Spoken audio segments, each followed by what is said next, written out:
ఒకటో కొరింథీయులకు రాసిన పత్రిక మొదటి అధ్యాయం 4వ వచనం నుండి మనం చదువుకుందాం.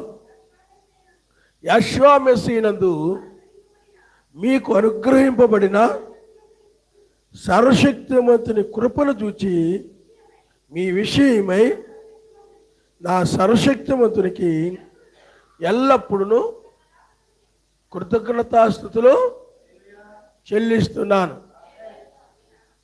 మీకు ఇవ్వబడిన ఆ కృపను బట్టి ఎల్లప్పుడూ కూడా కృతజ్ఞతాస్తుతులు చెల్లిస్తున్నాను.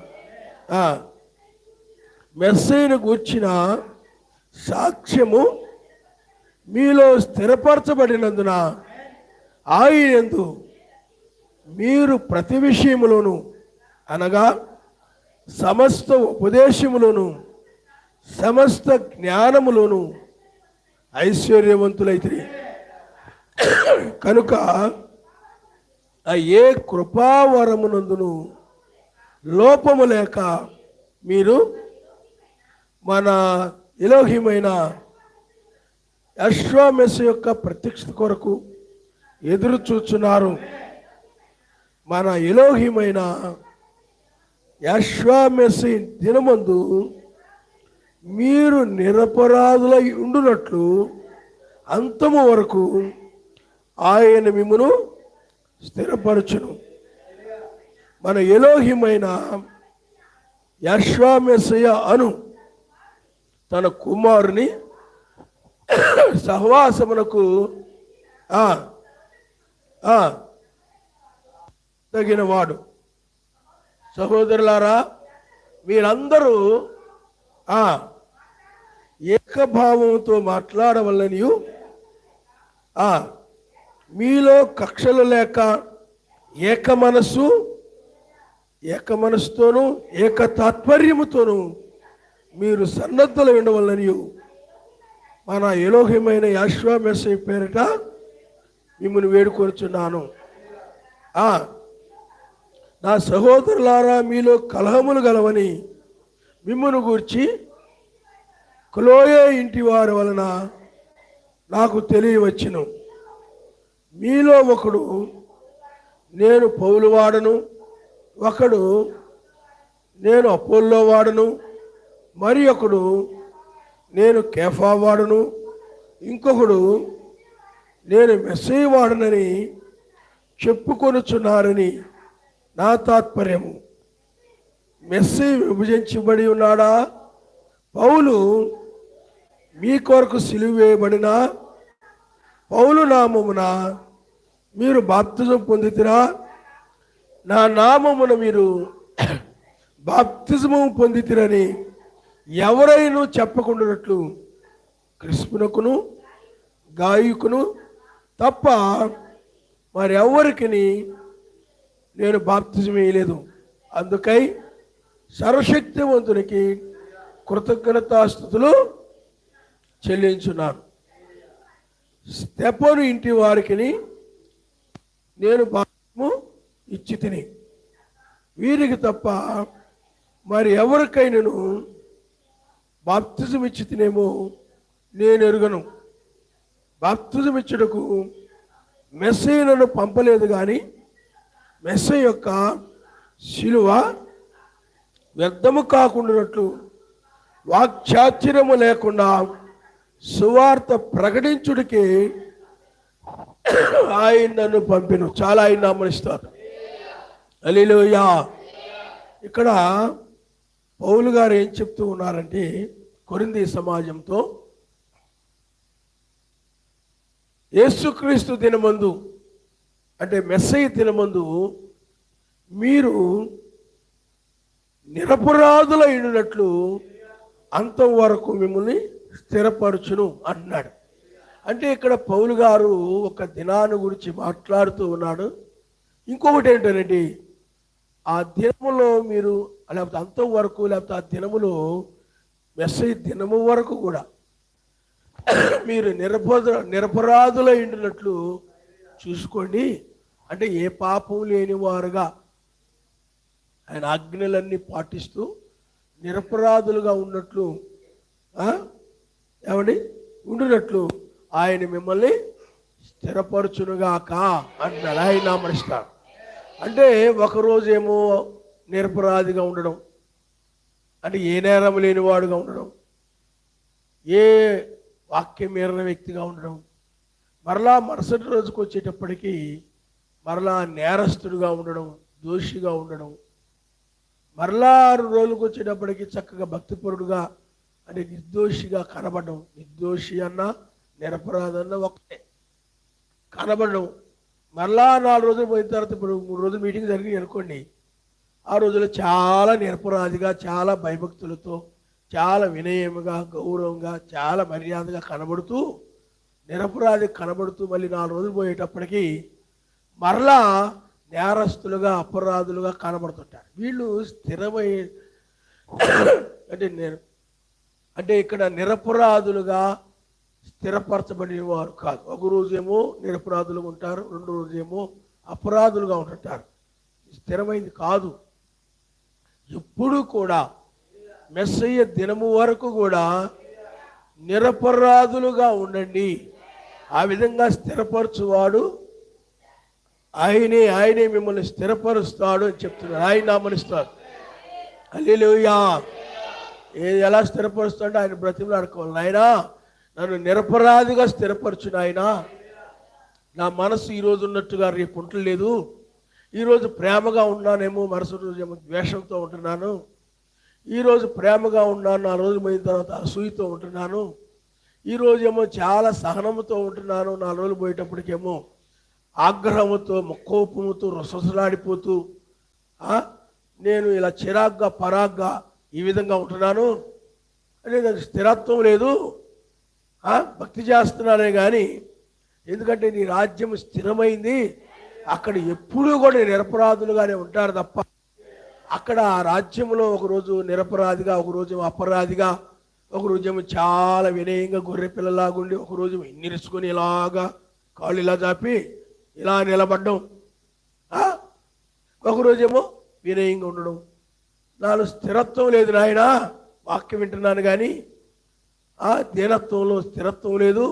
ఒకరోజు తగ్గించుకొని ఉంటాను, 2 రోజులు పోయాకేమో మళ్ళీ చాలా ఇచ్చించుకొని అందరి మీద ఇలా ఇలా చూస్తూ ఉంటాను నేను ఎడాపెడా.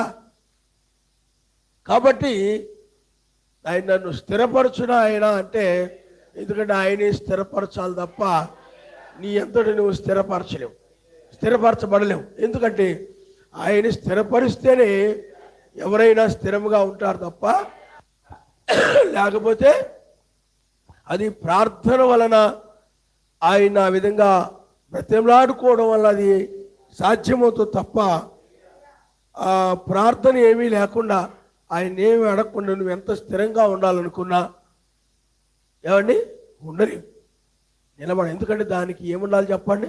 ఆయన సహాయం చేయాలి. ప్రార్థన వల్లనే అది సాధ్యమవుతుంది తప్ప, లేకపోతే ఆ వ్యక్తి స్థిరముగా ఉండలేడు. ఇక్కడేమో చాలా అందరితో చాలా మంచిగా ఉండి మరలా ఇంటికి వెళ్ళిన తర్వాత ఏమండి మరలా లోక సంబంధంగా ఉంటే స్థిరత్వం ఉన్నట్టు కాదు. ఎందుకంటే ఇప్పుడు గొర్రె పిల్ల ఉందనుకోండి, ఎప్పుడు ఒకే రకంగా ఉంటుంది. ఒక రోజేమో గొర్రె పిల్లలా ఉండి ఇంకో రోజు తోడేళ్ళలా ఉండదు, ఇంకో రోజేమో గొర్రె పిల్లలా ఉండి ఇంకో రోజు తోడేళ్ళలాగా ఉండదు. లేకపోతే పౌరం ఉందనుకోండి, ఒకరోజు అది పౌరులా ఉండి 2వ రోజేమో అది ఏ పిచ్చుకలాగో ఏదో ఉండదు, ఎప్పుడు పౌరులాగే, అది కోడిలాగా ఉండదు. కాబట్టి నీ స్వభావము, నీ జీవితము ఈ భూమి మీదనే నిర్దోషిగా నువ్వు స్థిరపరచబడితేనే అక్కడ నువ్వు స్థిరమైన రాజ్యంలో ఉంటావు తప్ప, నువ్వు స్థిరపరచబడకుండా ఈరోజు ఒక రకం ఉండి రేపు ఇంకొక రకంగా ఉన్నట్లయితే, ఈరోజు గొర్రెపిల్ల ఉండి రేపు ఒక తోడేళ్ళలా కనుక ఉన్నట్లయితే నీవు ప్రమాదంలో పడతావు. కాబట్టి స్థిరముగా, అందుకే అంటారు ఈరోజు ఈయన బాగానే ఉన్నాడు, మూడు బాగున్నట్టుంది, చక్కగా అన్నీ తీసుకొచ్చేస్తున్నాడు, బాగా చాలా ప్రేమగా మాట్లాడుతున్నాడు, మళ్ళీ రేపటి రోజునేమో మరలా వేరే రకంగా ఉంటావు అన్యుల్లాగా. అందుకని ఆవిడంటది ఆయన నమ్మడానికి లేదండి, ఈరోజు చాలా ప్రేమగా ఉంటాడు కానీ రేపు మాత్రం చిరుపురులు ఆడిపోతాడు, మళ్ళీ ముఖం ఎత్తి పెట్టుకొని తిరుగుతుంటాడు. లేకపోతే ఈరోజు ఈమె చాలా బాగుంది, చాలా చక్కగా మాట్లాడుతా చాలా ప్రేమగా ఉంటుంది, రేపటికి వచ్చేటప్పటికి మరలా కై కై కై కై ఇలా ఆడుతూ ఉంటుంది. ఇది స్థిరత్వం కాదు.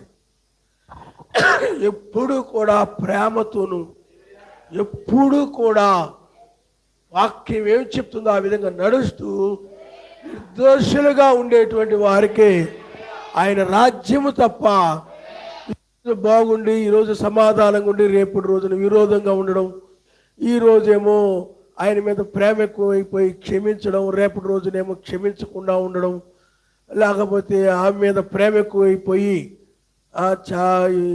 ఏమైనా పొరపాటున ఆమె క్షమించడం, మరుసటి రోజు వచ్చేటప్పటికి ఆమె మీద మనసులో పెట్టుకొని కేకలేస్తూ ఉండడం, కనబడితే అరిచేయడం, ఆవిడ ఎక్కడైనా కనబడితే, ఇది స్థిరత్వం కాదు.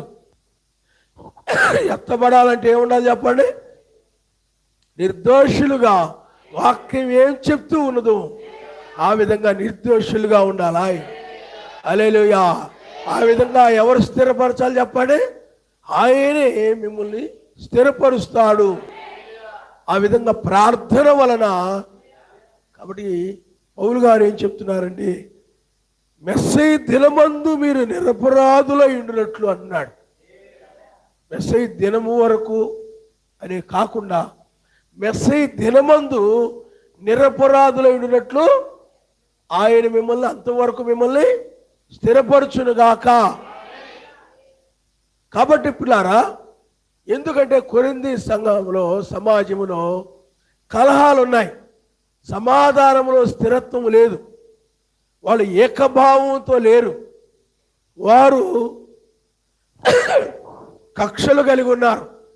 కొరింథీ సంఘంలో ఒకరి మీద ఒకరి కక్ష, పగ కలిగి, ద్వేషము కలిగి దోషులుగా ఉన్నారు. నిరపరాధులుగా లేరు, అపరాధులుగా ఉన్నారు, దోషులుగా ఉన్నారు.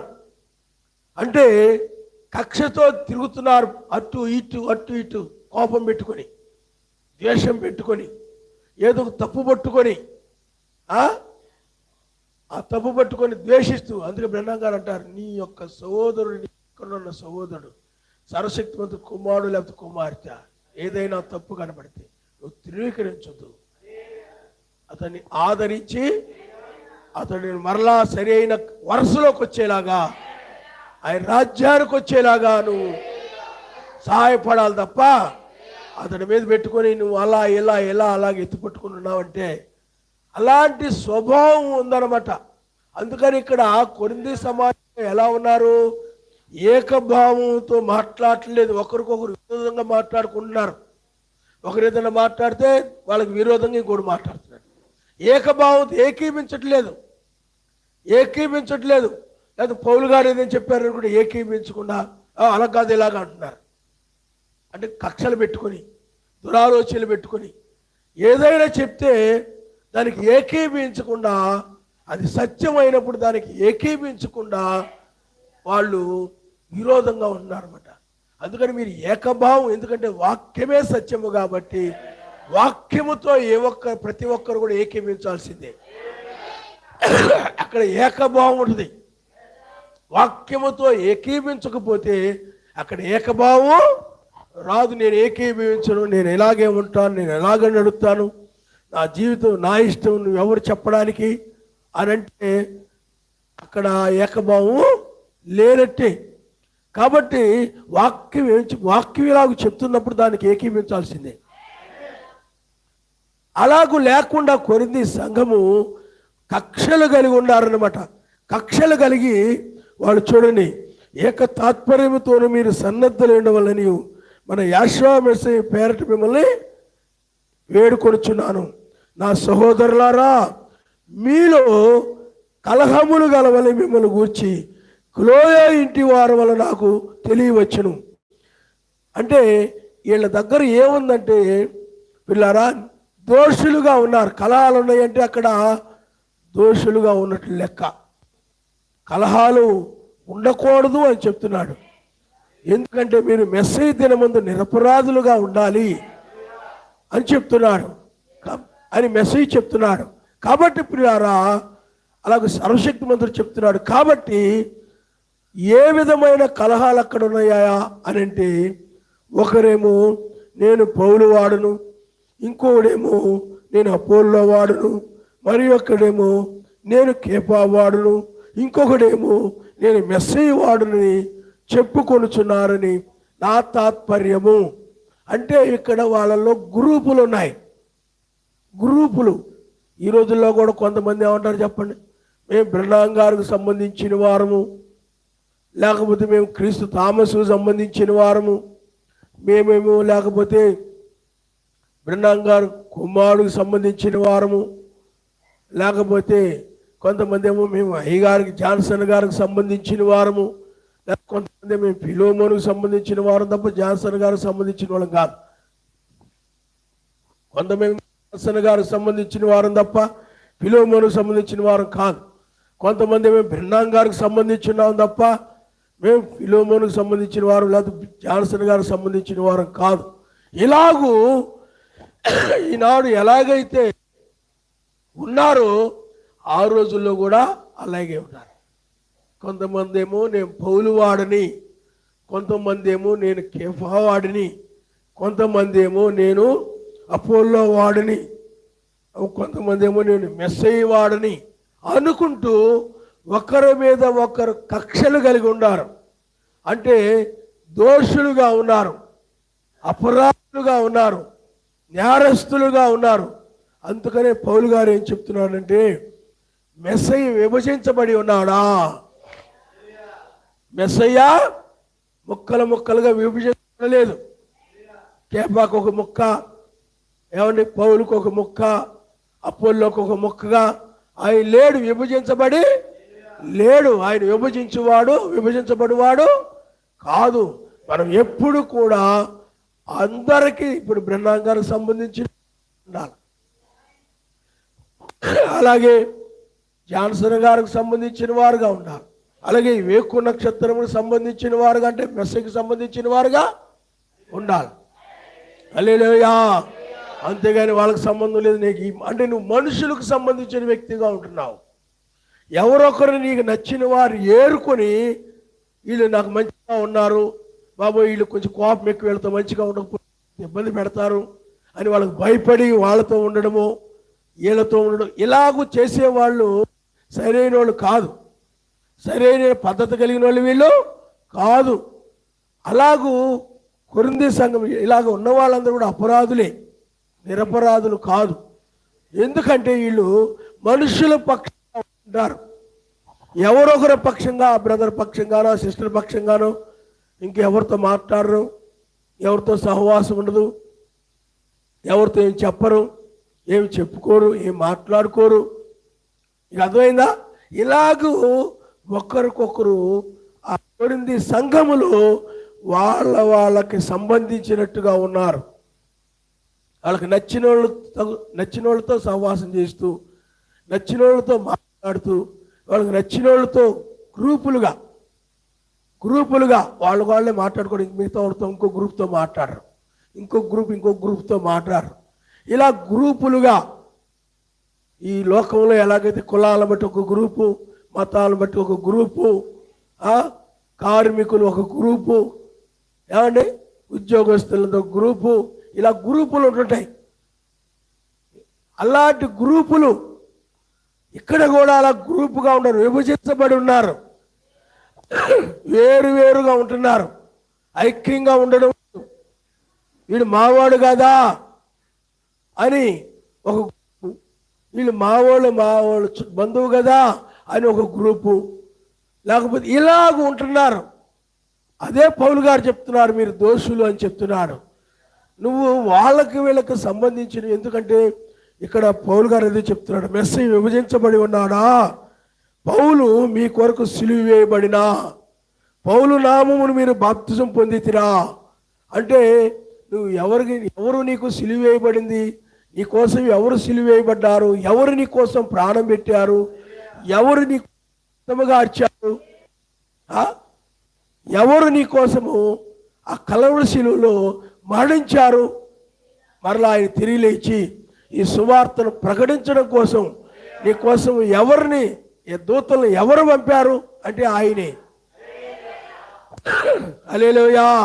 అందుకనే ఇక్కడ సర్వశక్తితో సంబంధం లేదు, వీళ్ళకి సహవాసం లేదు, స్నేహం లేదు. వీళ్ళు పౌలుకు సంబంధించిన వారము, కేపాకు సంబంధించిన వారము, లేదా బ్రహ్నాం గారికి సంబంధించిన వారము, లూథర్కి సంబంధించిన వారము,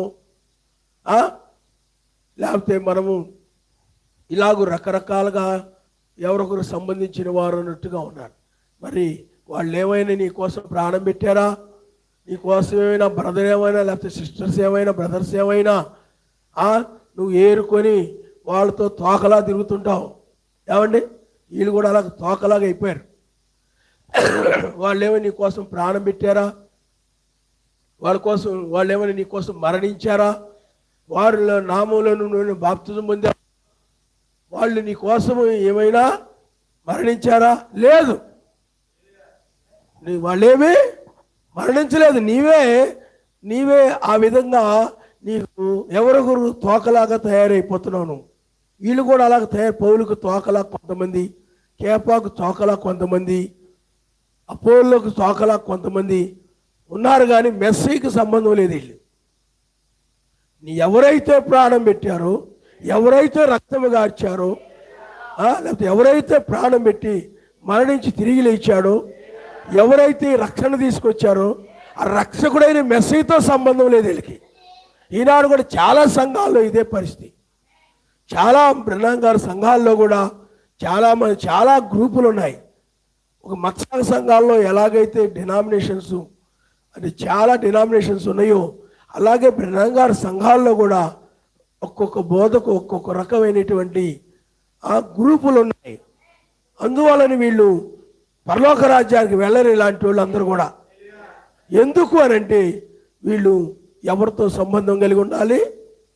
ఎవరు ప్రాణం పెట్టారో వాళ్ళ మీద, ఆయన మీద వీళ్ళకి దృష్టి లేదు, ఆయన మీద వీళ్ళకి ఆలోచన లేదు, అసలు ఆయన గుర్తుకే రాడు వీళ్ళకి, ఆయన అసలు జ్ఞాపకానికే రాడు.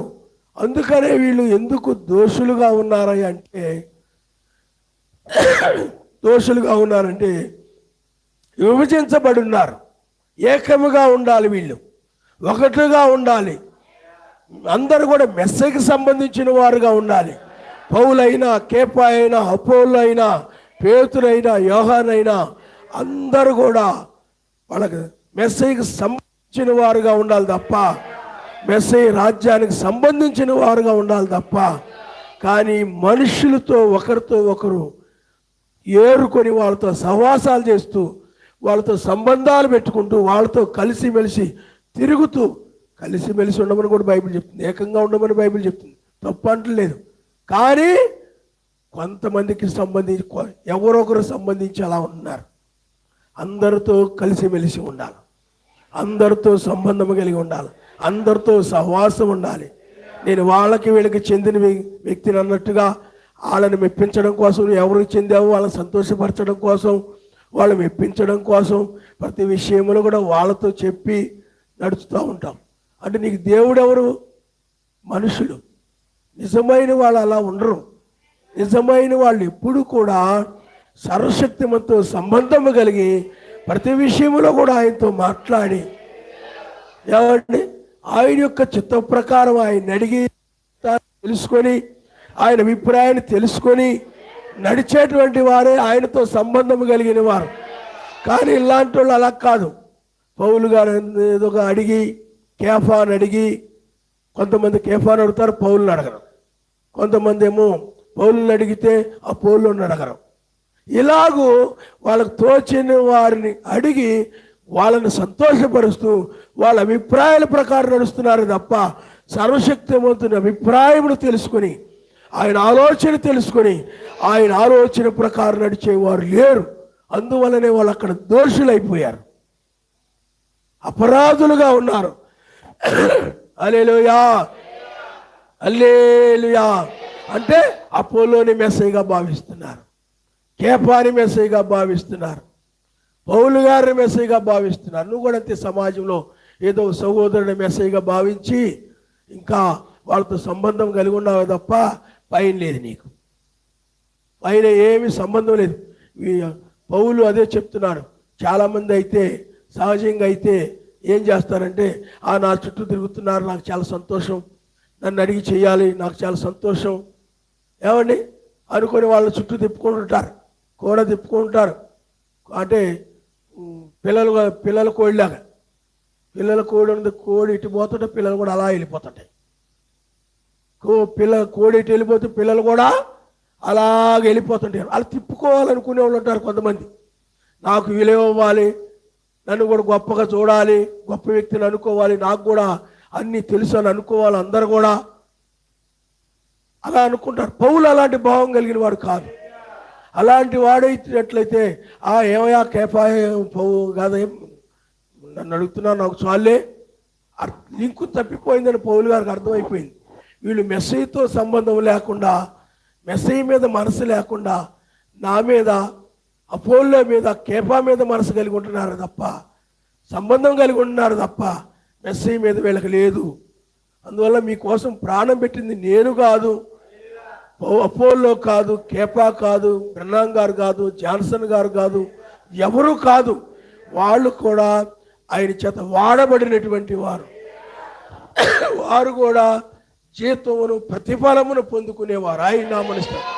కానీ జీతం ఇచ్చేవాడు, ప్రతిఫలం ఇచ్చేవాడు ఆయనే. నీ కోసం ప్రాణం పెట్టినవాడు ఆయనతో నీకు సంబంధం ఉన్నదా అనేది కావాలి. ఈరోజు చాలా సంఘాలు ఆయనతో సంబంధాన్ని తెగిపోయాయి.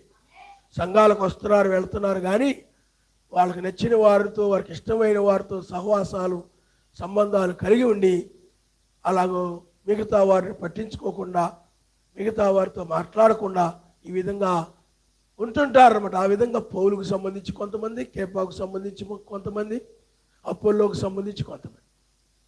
అలా ఉండకూడదు. అందరూ కొరింథీ సంఘమంతా, సమాజం అంతా మెస్సయ్యకి సంబంధించిన వారుగా ఉండి పౌలుని ప్రేమించాలి, కేఫాను ప్రేమించాలి, అపోలోని ప్రేమించాలి. మీకు అర్థమైందా? అందుకని ఇక్కడ చూడండి, పౌలు గారు ఏం చెప్తున్నారు ఇక్కడ, మీలో చూడండి సహోదరులారా, మీలో కలహములు గలవని మిమ్మల్ని గురించి క్లోయే ఇంటి వారు నాకు తెలియవచ్చును. మీలో ఒకడు నేను పౌలు వాడను, ఇదిగో నేను బ్రదర్ వాడను, లేకపోతే నేను సిస్టర్కి సంబంధించిన దాన్ని అనుకుంటున్నారు. పౌలుకు సంబంధించిన వాడిని, లేకపోతే నేను మా తోడలుకు సంబంధించిన వాడిని, లేకపోతే నేను మా మరదలకు సంబంధించిన వాడిని, లేకపోతే నేను మా బావకు సంబంధించిన వాడిని, లేకపోతే నేను మా అక్కకు సంబంధించిన దాన్ని, లేకపోతే మా చెల్లికి సంబంధించిన దాన్ని, లేదా మా అన్నకు సంబంధించి, మా తమ్ముడికి సంబంధించి, అది ప్రమాదకరం. అలాగే సంబంధాలు కలిగి ఉండే కలహాలు, కక్షలు, విభేదాలతో ఉన్నారు ఆ సంఘాల్లో. బ్రహ్మంగారి సంఘాల్లో కూడా విభేదాలు ఉన్నాయి, భేదములు ఉన్నాయి. ఎందుకని? వాళ్ళు ఒకరికొకరు సంబంధించిన ఏరుకొని వాళ్ళకి చెందిన వాళ్ళు, వీళ్ళకి చెందిన వారు అనుకున్నారు తప్ప మెస్సయ్యకి సంబంధించిన వారు లేరు. అందువల్ల వీళ్ళందరూ కూడా అపరాధులే. నిరపరాధి అనబడిన వాడు ఎవరయ్యా అంటే మెస్సయ్యకు చెందిన వారుగా ఉండి, అందరూ కూడా మెస్సయ్యకు చెందిన వారుగా ఉండి మెస్సయ్య దినమందు నిరపరాధులుగా ఉండాలని పౌలు గారు చెప్తున్నాడు. హల్లెలూయా. అందుకని ఇక్కడ అపోస్తలుడైన పౌలుకు సంబంధించిన వారు అనుకుంటూ కొంతమంది, కేఫాకు సంబంధించిన వారు కొంతమంది, అపోల్లోకి సంబంధించిన కొంతమంది అనుకుని ఏమండి ఇక్కడ ఒకరి మీద ఒకరు కక్షలు కలిగి ఉన్నారన్నమాట. ఒకరి మీద ఒకరు కోపాలు కలిగి ఉన్నారు.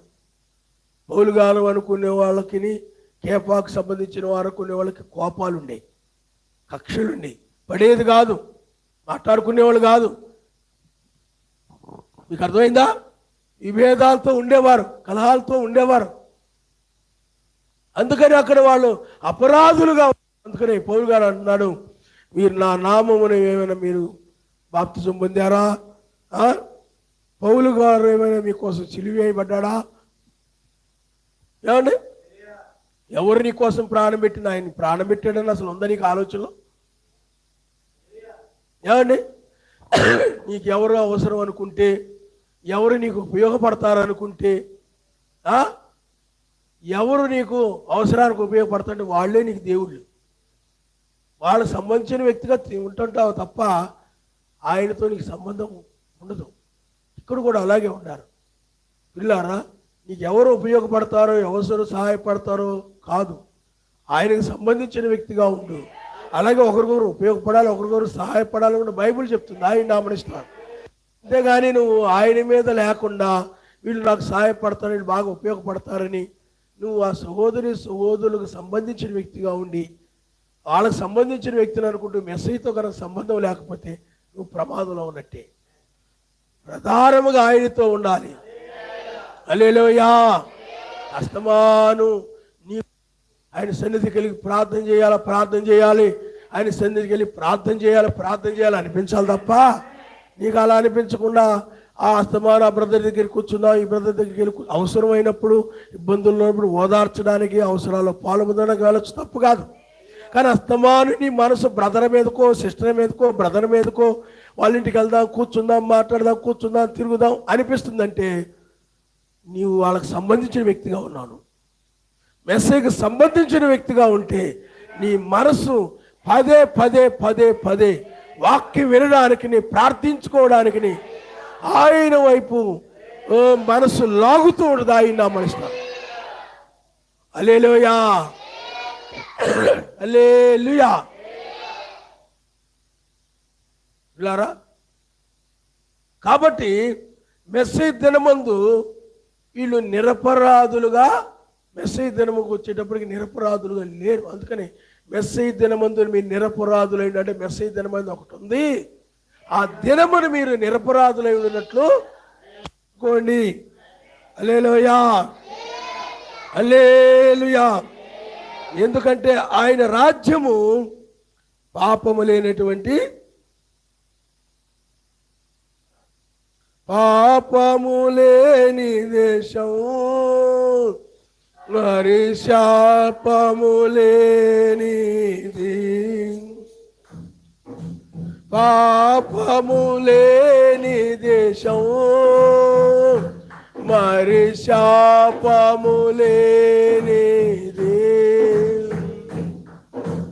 నిత్య సంతోషం, నిత్య గీతము, ఓ నతములో హోసన్నా, హల్లెలూయా.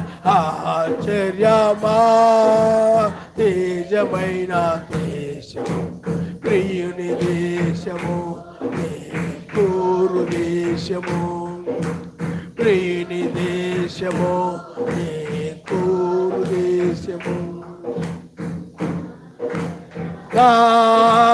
తేజమైన దేశము, ప్రియుని దేశము, కూరు దేశము. హల్లెలూయా. కాబట్టి 1000 ఏళ్ల పాలనలో ఆయన రాజ్యములో పౌలు ఉంటారు, అబ్రహాము ఉంటాడు, వీళ్ళందరూ ఉంటారు, పేతురు ఉంటాడు, యోహాను ఉంటాడు, అందరూ ఉంటారు.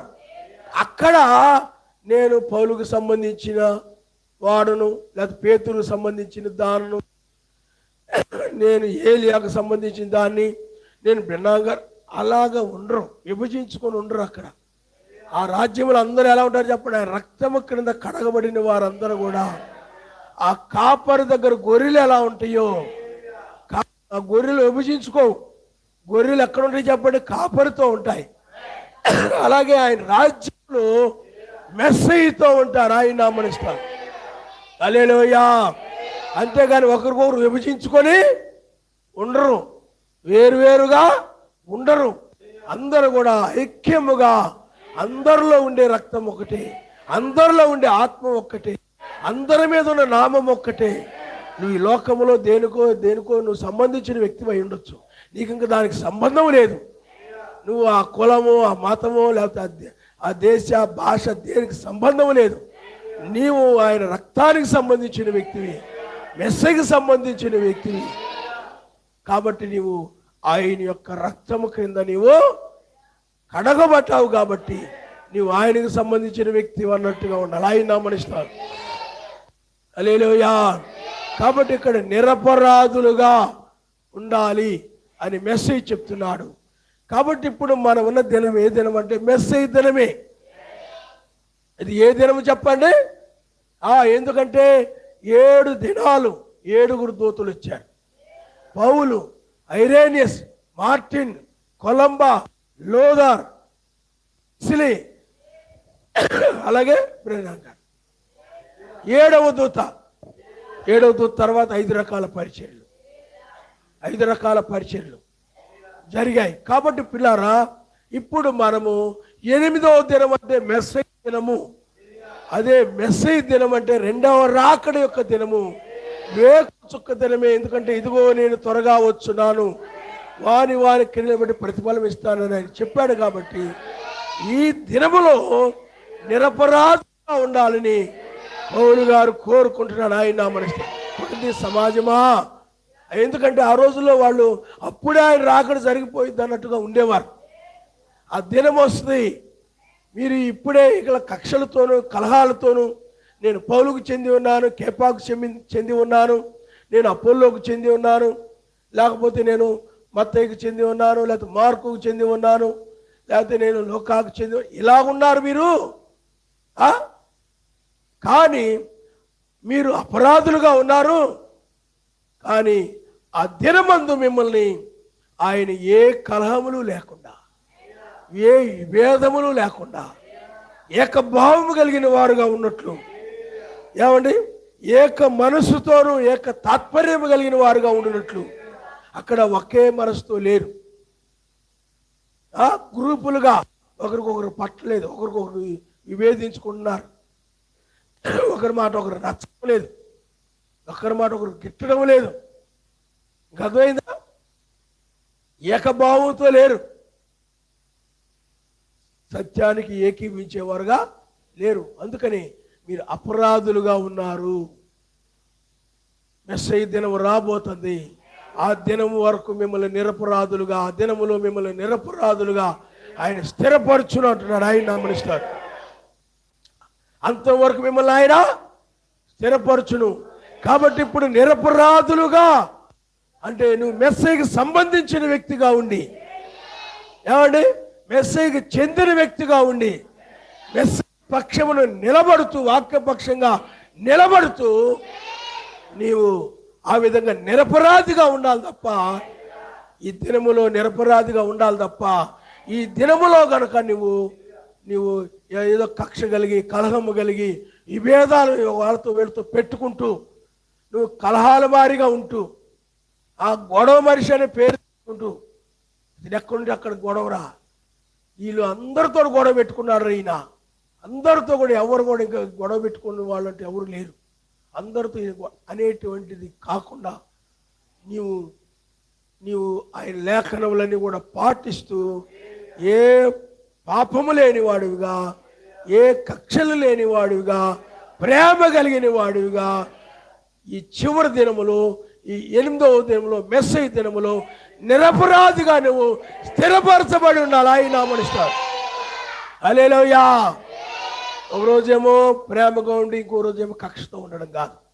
ఒకరోజేమో సమాధానంగా ఉండి, రెండో రోజేమో విరోధంతో ఉండడం కాదు.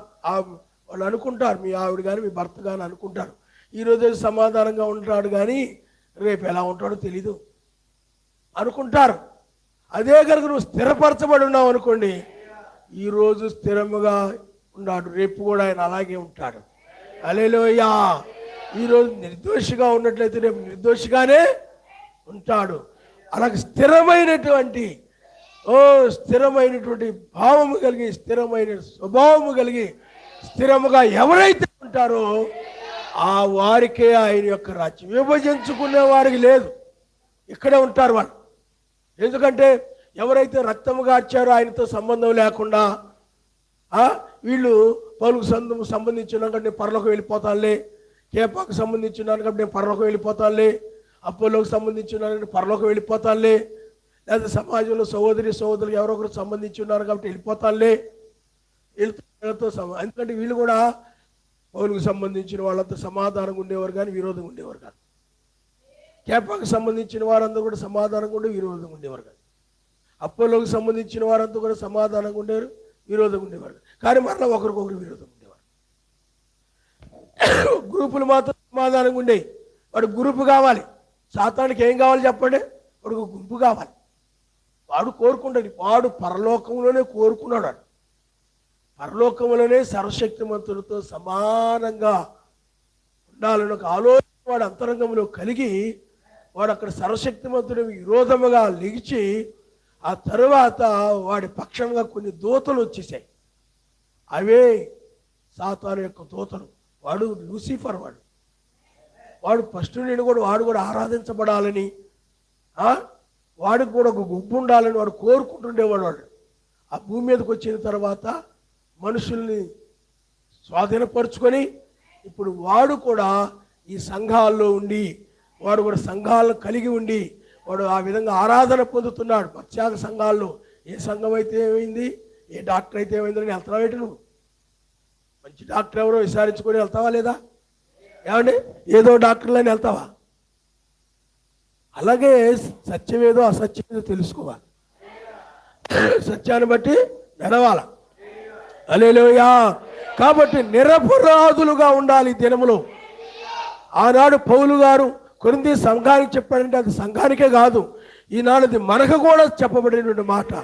బైబిల్లో రాయబడిన పత్రికలు ఏదో కొరింథీ సంఘానికో, ఎఫెసీ సంఘానికో, గలతీ సంఘానికో, కొలసీ సంఘానికో, ఫిలిప్పీ సంఘానికో కాదు, కానీ అది మనకు కూడా సంబంధించినటువంటిది. చాలామంది అంటారు బ్రహ్మ గారు అమెరికాకు చెప్పాడు కానీ మనకు కాదంటారు. అందరికీ వాక్యం అనేది ఎప్పుడు కూడా అందరికీ, అంతేగాని వాళ్ళకొక మాట, వీళ్ళకొక వాక్యం, వాళ్ళకొక వాక్యం ఉండదు.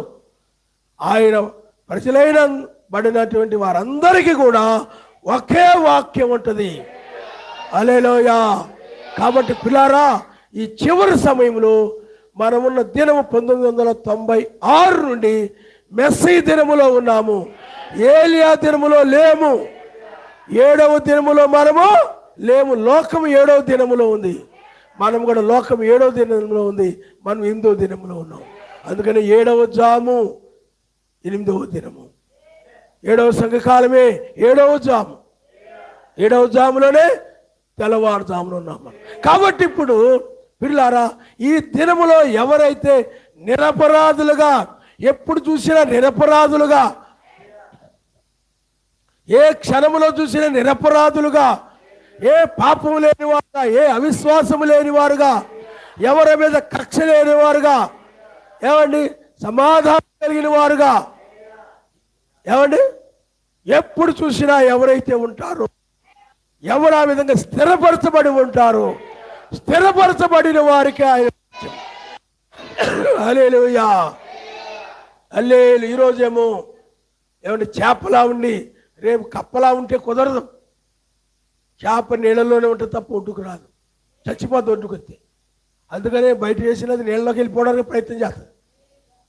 చేప లాంటి వాళ్ళు కూడా అంతే, పొరపాటు ఏదైనా లోకంలోకి వచ్చిన మరలా నీళ్ళలోకి వెళ్ళిపోవడానికి ప్రయత్నం చేస్తారు.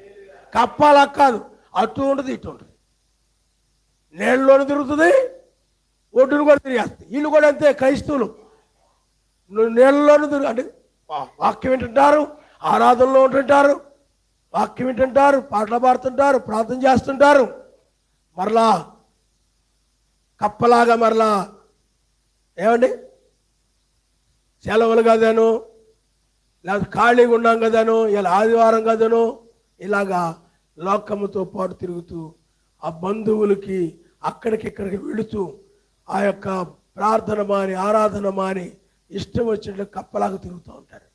కప్ప వాళ్ళతో అంటే లోకస్తులతోనేమో లోక సంబంధమైందిగా, మత్స్యాగ సంబంధమైన దగ్గర మత సంబంధమైనది అన్నట్టుగా, క్రైస్తవుల దగ్గరకు వచ్చేటప్పుడు క్రైస్తవురాలు అన్నట్టుగా ఉంటుంది అన్నమాట. అటు ఇటు ఉంటుంది, అటు జీవిస్తుంటుంది, ఇటు జీవిస్తుంది. ఇటు లోకరీతిగా ఉంటుంటుంది, ఏమండి అటు భక్తి కలిగినట్టుగా ఉంటుంది. అన్ని జనుల దగ్గరికి వెళ్ళినప్పుడు అన్ని జనుల్లాగానే ఉంటుంది. క్రైస్తవుల దగ్గరికి వచ్చినప్పుడు క్రైస్తవులు రాగలేదు అంటే ఆ కార్యాల్లో పాలు పొందుతుంటుంది, ఇక్కడ ఈ కార్యాల్లో కూడా పాలు పొందుతుంది. అక్కడ పాప కార్యాల్లో కూడా ఆచారాల్లో పాలు పొందుతూ ఉంటుంది, ఇక్కడికి వచ్చేసరికి ఈ కార్యాల్లో కూడా పాలు పొందుతూ ఉంటుంది. అది కప్ప. హల్లెలూయా. హల్లెలూయా. మొన్న సిస్టర్ వాళ్ళు సెలవులు ఊరోళ్ళు రమ్మన్నారు, అడిగారు పాస్టర్ గారు ఇలాగంటే ఉండిపోయినట్టు ఉండిపోయారు. హల్లెలూయా. హల్లెలూయా. వాళ్ళకు కూడా ప్రేమ ఉంటుంది. ఈ బంధువులకి, మీ బంధువులు అంటే మీ బంధువులు కాదు, ఎవరికి అందరికి ఉండాలి బంధువులు. వాళ్ళకు కూడా ఏముంటుంది చెప్పండి? ప్రేమ ఉంటుంది. కానీ ఆ ప్రేమ అది స్వచ్ఛమైన ప్రేమ కాదు. ఆ ప్రేమ చేత కొన్నిసార్లు మిమ్మల్ని లోక సంబంధమైన వాటిలో లాగేస్తారు. వాళ్ళ లోక సంబంధమైన లేకపోతే వాక్య విరోధమైన కార్యాలు నేను లాగేస్తారు. వాళ్ళ మీద ఉన్న ప్రేమను బట్టి, మమకారాన్ని బట్టి నువ్వు వాళ్ళ కార్యాల్లో పాలు పొంది దోషివైపోతుంటావు అనమాట. కాబట్టి పిల్లారా, నిర్దోషముగా ఉండాలి. ఏ నిర్దోషిగా నీవో. అందుకని దానియేలు అంటాడు, ఆ దినాన, ఆ తెల్లవారుజామున రాజు వచ్చి, దానియేలు, నువ్వు సేవించిన సర్వశక్తిమంతుడు నిన్ను కాపాడా, నిన్ను క్షేమంగా ఉంచాడా? మరి చుట్టూరు సింహాలు ఉన్నాయి, మరి నువ్వేమో ఆయన ఆరాధిస్తుంటావు, నువ్వు భక్తిపరుడివి, ప్రార్థనాపరుడివి. ఈరోజు కూడా నువ్వు ప్రార్థన మానవు, ఆరాధన మానవు. దానియేలు ఎవరు వచ్చినా రాకపోయినా తనంతడు తాను ప్రార్థన చేసుకుంటూ ఉండేవాడంట. ఆయన నామనిస్తాడు. హల్లెలూయా, హల్లెలూయా. అప్పుడు ఆ తెల్లవారుజామున ఏం జరిగింది చెప్పండి? ఏం జరిగింది? పరమందునుడు సర్వశక్తి దృష్టికో నేను నిర్దోషిగా కనబడితేనే గనుక, నిరపరాధిగా కనబడితేనే గనుక, హల్లెలూయా, సింహాలను ఆహారముగా నేను మారలేదు. అవి నన్ను ఆయన దూతను పంపించి ఆయన రక్షించాడని చెప్పాడు. ఆయన నామనిస్తాడు. నిరపరాధులుగా, కష్టాలు వచ్చినప్పుడు నిరపరాధిగానే ఉన్నాడు, కష్టాలు లేనప్పుడు నిరపరాధిగానే ఉన్నాడు. యోబు కూడా అలాగే. కాబట్టి పిల్లారా, నువ్వు ఆలోచన చేయాలి. చాలామంది సమస్యలు, ఒడిదుడుకులు వచ్చేప్పుడు, కష్టాలు వచ్చినప్పుడు తప్పట్లేదండి పాపం చేయడానికి, లోక కార్యాలకు వెళ్ళడానికి తప్పటం లేదండి. బంధువులు వస్తున్నాయి, లేకపోతే లోక సహవాసాలకు వెళ్ళకపోతే సమస్యలు వస్తున్నాయి, ఏమండి, ఇబ్బందులు వస్తున్నాయి. అందుకని తప్పడం లేదు నాకు. పాపం చేయడానికి తప్పడంలా, అబద్ధాలు ఆడటం తప్పడంలా, మోసం చేయడం తప్పడంలా, ప్రార్థన మానేయడం తప్పడంలా. బంధువుల ఇళ్ళకి వెళ్ళకపోతే సమస్యలు వచ్చేస్తున్నాయి, ఇబ్బందులు వచ్చేస్తున్నాయి. కష్టాల్లో, ఇబ్బందులు ఉన్నప్పుడు ఇల్లు ప్రార్థన చేయి, వాళ్ళ వాక్యం ఆయన గురించి మాట్లాడి ఓదార్చలేదు. కానీ వాళ్ళ కార్యాలలో నువ్వు పాలు పొందకూడదు. ఆయన వాళ్ళ పాపాలను నువ్వేం చేయకూడదు. తప్పడం లేదండి. వాళ్ళు పెళ్ళికి రాకపోతే ఒప్పుకుంటున్నారు, కాళ్ళు గడకపోతే ఒప్పుకుంటున్నారు. ఆచారాలు, ఆ బియ్యం పెళ్లి చేసుకున్నప్పుడు నెత్తి మీద ఎగిపోతే ఒప్పుకుంటున్నారు. ఎల్లాలు తప్పదు అన్నారు. అందుకని కొన్నిటి తప్పట్లేదండి, కొన్నిటి అనక మానలేకపోతున్నాం. కొన్ని బంధువులు అంటారు, నువ్వే రావాలయ్యా, కాళ్ళు కడగాలయ్యా, బట్టలు పెట్టాలయ్యా, నువ్వు అవి చెయ్యాలి, పెళ్ళి కదా, తినం కదా, అవి కదా, ఇవి కదా, నువ్వే పెట్టాలి, నువ్వే బావువి, బావమర్దివి, లేకపోతే తోడోళ్ళువి, లేదా మావవి, నువ్వే పెట్టాలయా అంటారు. కలుపుతారు అలాగే, నేను లాగుతారు అలాగే. నేను ఆచారాల్లో నువ్వు మునిగిపోయి అపరాధి అయిపోతావు. అందువల్ల ఈ దినములో ఎలా ఉండాలంటే నిరపరాధిగా ఉండాలి. అది ఏదో ఒకరోజు కాదు, 2 రోజులు కాదు, స్థిరముగా ఎల్లప్పుడు కూడా, ఎప్పుడు కూడా ప్రార్థించేవారే నిరపరాధులుగా ఉంటారు. ఆయన నామనిస్తారు. ప్రార్థన అనేది నిన్ను నిరపరాధిని చేస్తే. హల్లెలూయా. ఎందుకంటే అన్ని జనుల మధ్య కూడా నిరపరాధిగా ఉండాలని బైబిల్ చెప్తుంది. నువ్వు బంధువుల దగ్గరికి వెళ్ళావు అనుకో, వెళ్ళావు, అక్కడ కూడా నువ్వేం చేయాలి? నిరపరాధిగా ఉండాలి. అర్థమైందా? నిరపరాధిగా ఉండాలి. హల్లెలూయా, హల్లెలూయా, హల్లెలూయా. చూడండి పిల్లారా, ఒక వాక్యమును మనం చదువుకుందాం. ఫిలిప్పీయులకు రాసిన పత్రిక 2వ అధ్యాయము 14వ వచనం. మీరు పనులకు వెళ్ళిన చోట కావచ్చు, కూలికి వెళ్ళిన చోట కావచ్చు, మరి అన్ని జనుల మధ్యకి వెళ్ళకుండా తప్పదు కదా. మరి వెళదాం. మూర్ఖమైన వక్రజన్మ మధ్య నిరపరాధులను నిష్కలంకులను అనంజులను అయిన సర్వశక్తిమంతుని కుమారులగునట్లు సణుగులను సంశయములు మాని సమస్త కార్యములను, అంటే సణుగులు సంశయాలు, ఏదైనా చెప్పినప్పుడు సణుగుతారు కొంతమంది. ఆయన కార్యాలు ఏదైనా చెప్పామనుకోండి సణుక్కుంటూ కొనుక్కు ఆవిడ చేస్తాడేటి, మరి మాకు మాత్రం పని పట్టలు ఏమనుకున్నాయి, ఆ ఎండలో వెళ్తాడండి, వర్షంలో ఎవడు వెళ్తాడేటి, అటు ఇటు ఎన్నిసార్లు తిరుగుతావేంటి, ఎవడు చేసి పెడతాడేటి. మనస్సులో నువ్వు అనుకుంటా ఉంటే నువ్వు సణుక్కుంటూ ఉంటావు, అప్పుడు నువ్వు అపరాధి అయినట్టే. అది బైబిల్ చెప్తుంది. అది ఏం చెప్తుంది చెప్పండి? సణుగులను సంశయాలు, చెప్పేదానిని కూడా ఏదైనా చేసేటప్పుడు కూడా సంశయంతో చేస్తుంటారు. ఇది నిజమేనా, ఇది కరెక్టేనా, ఇది వాస్తవమేనా, సందేహముతో చేసేవాళ్ళు ఉంటారు. సణుగుతూ సంశయముతో ఆయన కార్యములను, అంటే సంశయములను మాని సమస్త కార్యాలు చేయడి. మీరు వక్రజన్మ మధ్య నిరపరాధులు నిష్కలంకులను అనింజులను సర్వశక్తిమంతులు కుమారులగునట్లు అన్ని జనుల మధ్య నీకు సమస్యలు వస్తాయి, ఒడిదుడుకులు వస్తాయి, ఇబ్బందులు వస్తాయి. సమస్యలు వచ్చినా సణుక్కుంటూ ఉంటారు కొంతమంది. హింసలు వస్తే నాకు జీవితం ఏంటి, నాకు కష్టాలేంటి, నాకు బాధలేంటి, నాకు ఈ నిందలేంటి అని సణుక్కుంటా తమ జీవితాన్ని ఎందుకు పుట్టాను, పుట్టకపోయినా బాగుండేది, మగాడిగా పుట్టినా బాగుండేది, ఆడదానికి పుట్టాను, ఇలాగ అనుకునే వాళ్ళు ఉంటారు కొంతమంది. మగాళ్ళు కూడా ఆడదాన్ని పుట్టినా బాగుండేదిరా,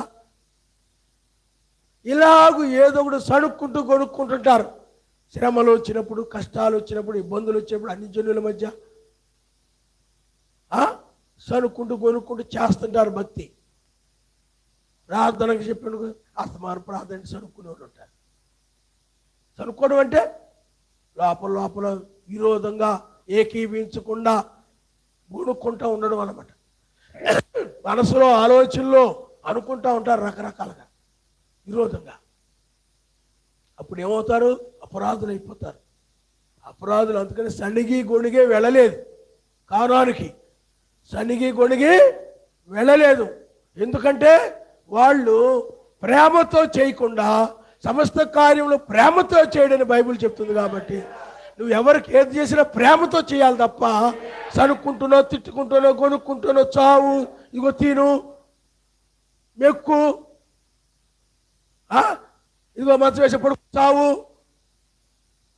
అదిగో నీళ్ళు పెట్టి చావు, అక్కడ మిన్న చావు, అదే మీకు తిట్టుకుంటా, సణుక్కుంటా, కొనుక్కుంటా, ఏడు, ఇలాంటి మాటలు అంటూ చేస్తూ ఉంటారు. కొంత చేస్తుంటారు కానీ సణుక్కుంటా, కొనుక్కుంటా, దూషిస్తూ చేస్తానే. మనకు ఆవిడ పొలంలో పనిచేస్తుంది, ఆ రోజు పనికొత్తామని ఎవరు రాలేదంట. రాకపోతే ఈ మాయదారి పని, ఈ మాయదారి పొలం కొయ్యలేకపోతున్నారు. దరిద్ర మొక్కలు, దరిద్ర పొలం, ఆ యజమాని నా ఒక్కదానే పంపించాడు, ఇంకెవరిని పంపలేదు, ఎవరు రాలేదు. ఆ మాయదారుడు ఎవరిని పంపకుండా ఒక్కదానే పంపాడు. తిట్టుకుంటూ సణుక్కుంటూ ప్రతిఫలం ఏమైనా ఉంటుందా? ఏమైనా ఉంటుందా? ఓర్పు సహనం లేని వాళ్ళకి సణుగుడు ఎక్కువ ఉండదు. ఓర్పు సహనం లేని వాళ్ళకి ఏమంటే చెప్పండి, సణుగుడు ఎక్కువ ఉండదు. మెస్ ఏమన్నా సణుక్కున్నాడా? ఉళ్ళ కిరీటం పెట్టారు, ఉమ్మేశారు, కొడ దెబ్బలతో కొట్టారు, హింసించారు. సరిగాడా? గొనిగాడు అక్కడైనా లేదు. ఆయన ప్రేమతోనే ముళ్ళ కిరీటం పెట్టుకున్నాడు, ప్రేమతోనే నిందలు స్వీకరించాడు, ప్రేమతోనే కొడా దెబ్బలు తిన్నాడు, ప్రేమతోనే ఆ కార్యాన్ని జరిగించాడు. ఆయన నమ్ముతాడు. హల్లెలూయా. ఆ అన్ని జనుల మధ్య ఏమండి మూర్ఖమైనటువంటి అర్థం చేసుకోలేనటువంటి వాక్యాన్ని అర్థం చేసుకోలేనటువంటి, తనని అర్థం చేసుకోలేనటువంటి ఆ మూర్ఖులు ఉంటారు. ఆ మూర్ఖులైన మనుషుల మధ్య అపార్థం చేసుకుని నిందలేసి శ్రమ పెట్టేటువంటి ఆ మూర్ఖ జనుల మధ్య అతడు నిరపరాధిగా. హల్లెలూయా. అందుకని ఇక్కడ ఏమన్నారు చెప్పండి పౌలు గారు? మీరు సరుగులు విషయములు మాని సమస్త కార్యాలు చేయండి అన్నాడు. ఏదో కొన్ని కార్యాలు కాదు, అన్ని కార్యాలు కూడా సడుక్కోకుండా, గొనుక్కోకుండా, సంశయాలు లేకుండా విశ్వాసముతో నువ్వు చేయాలి, నమ్మకముతో చేయాలి. ఒక్కరి జనం మధ్య మీరు నిరపరాధులగునట్లు, నిష్కలంకులను అగునట్లు ఏమండి ఆ కార్యాలు చేయండి. అట్టి జనం మధ్య మీరు జీవవాక్యమును పట్టుకొని, చేత పట్టుకొని లోకమందు జ్యోతుల వలె కనబడుతున్నారు.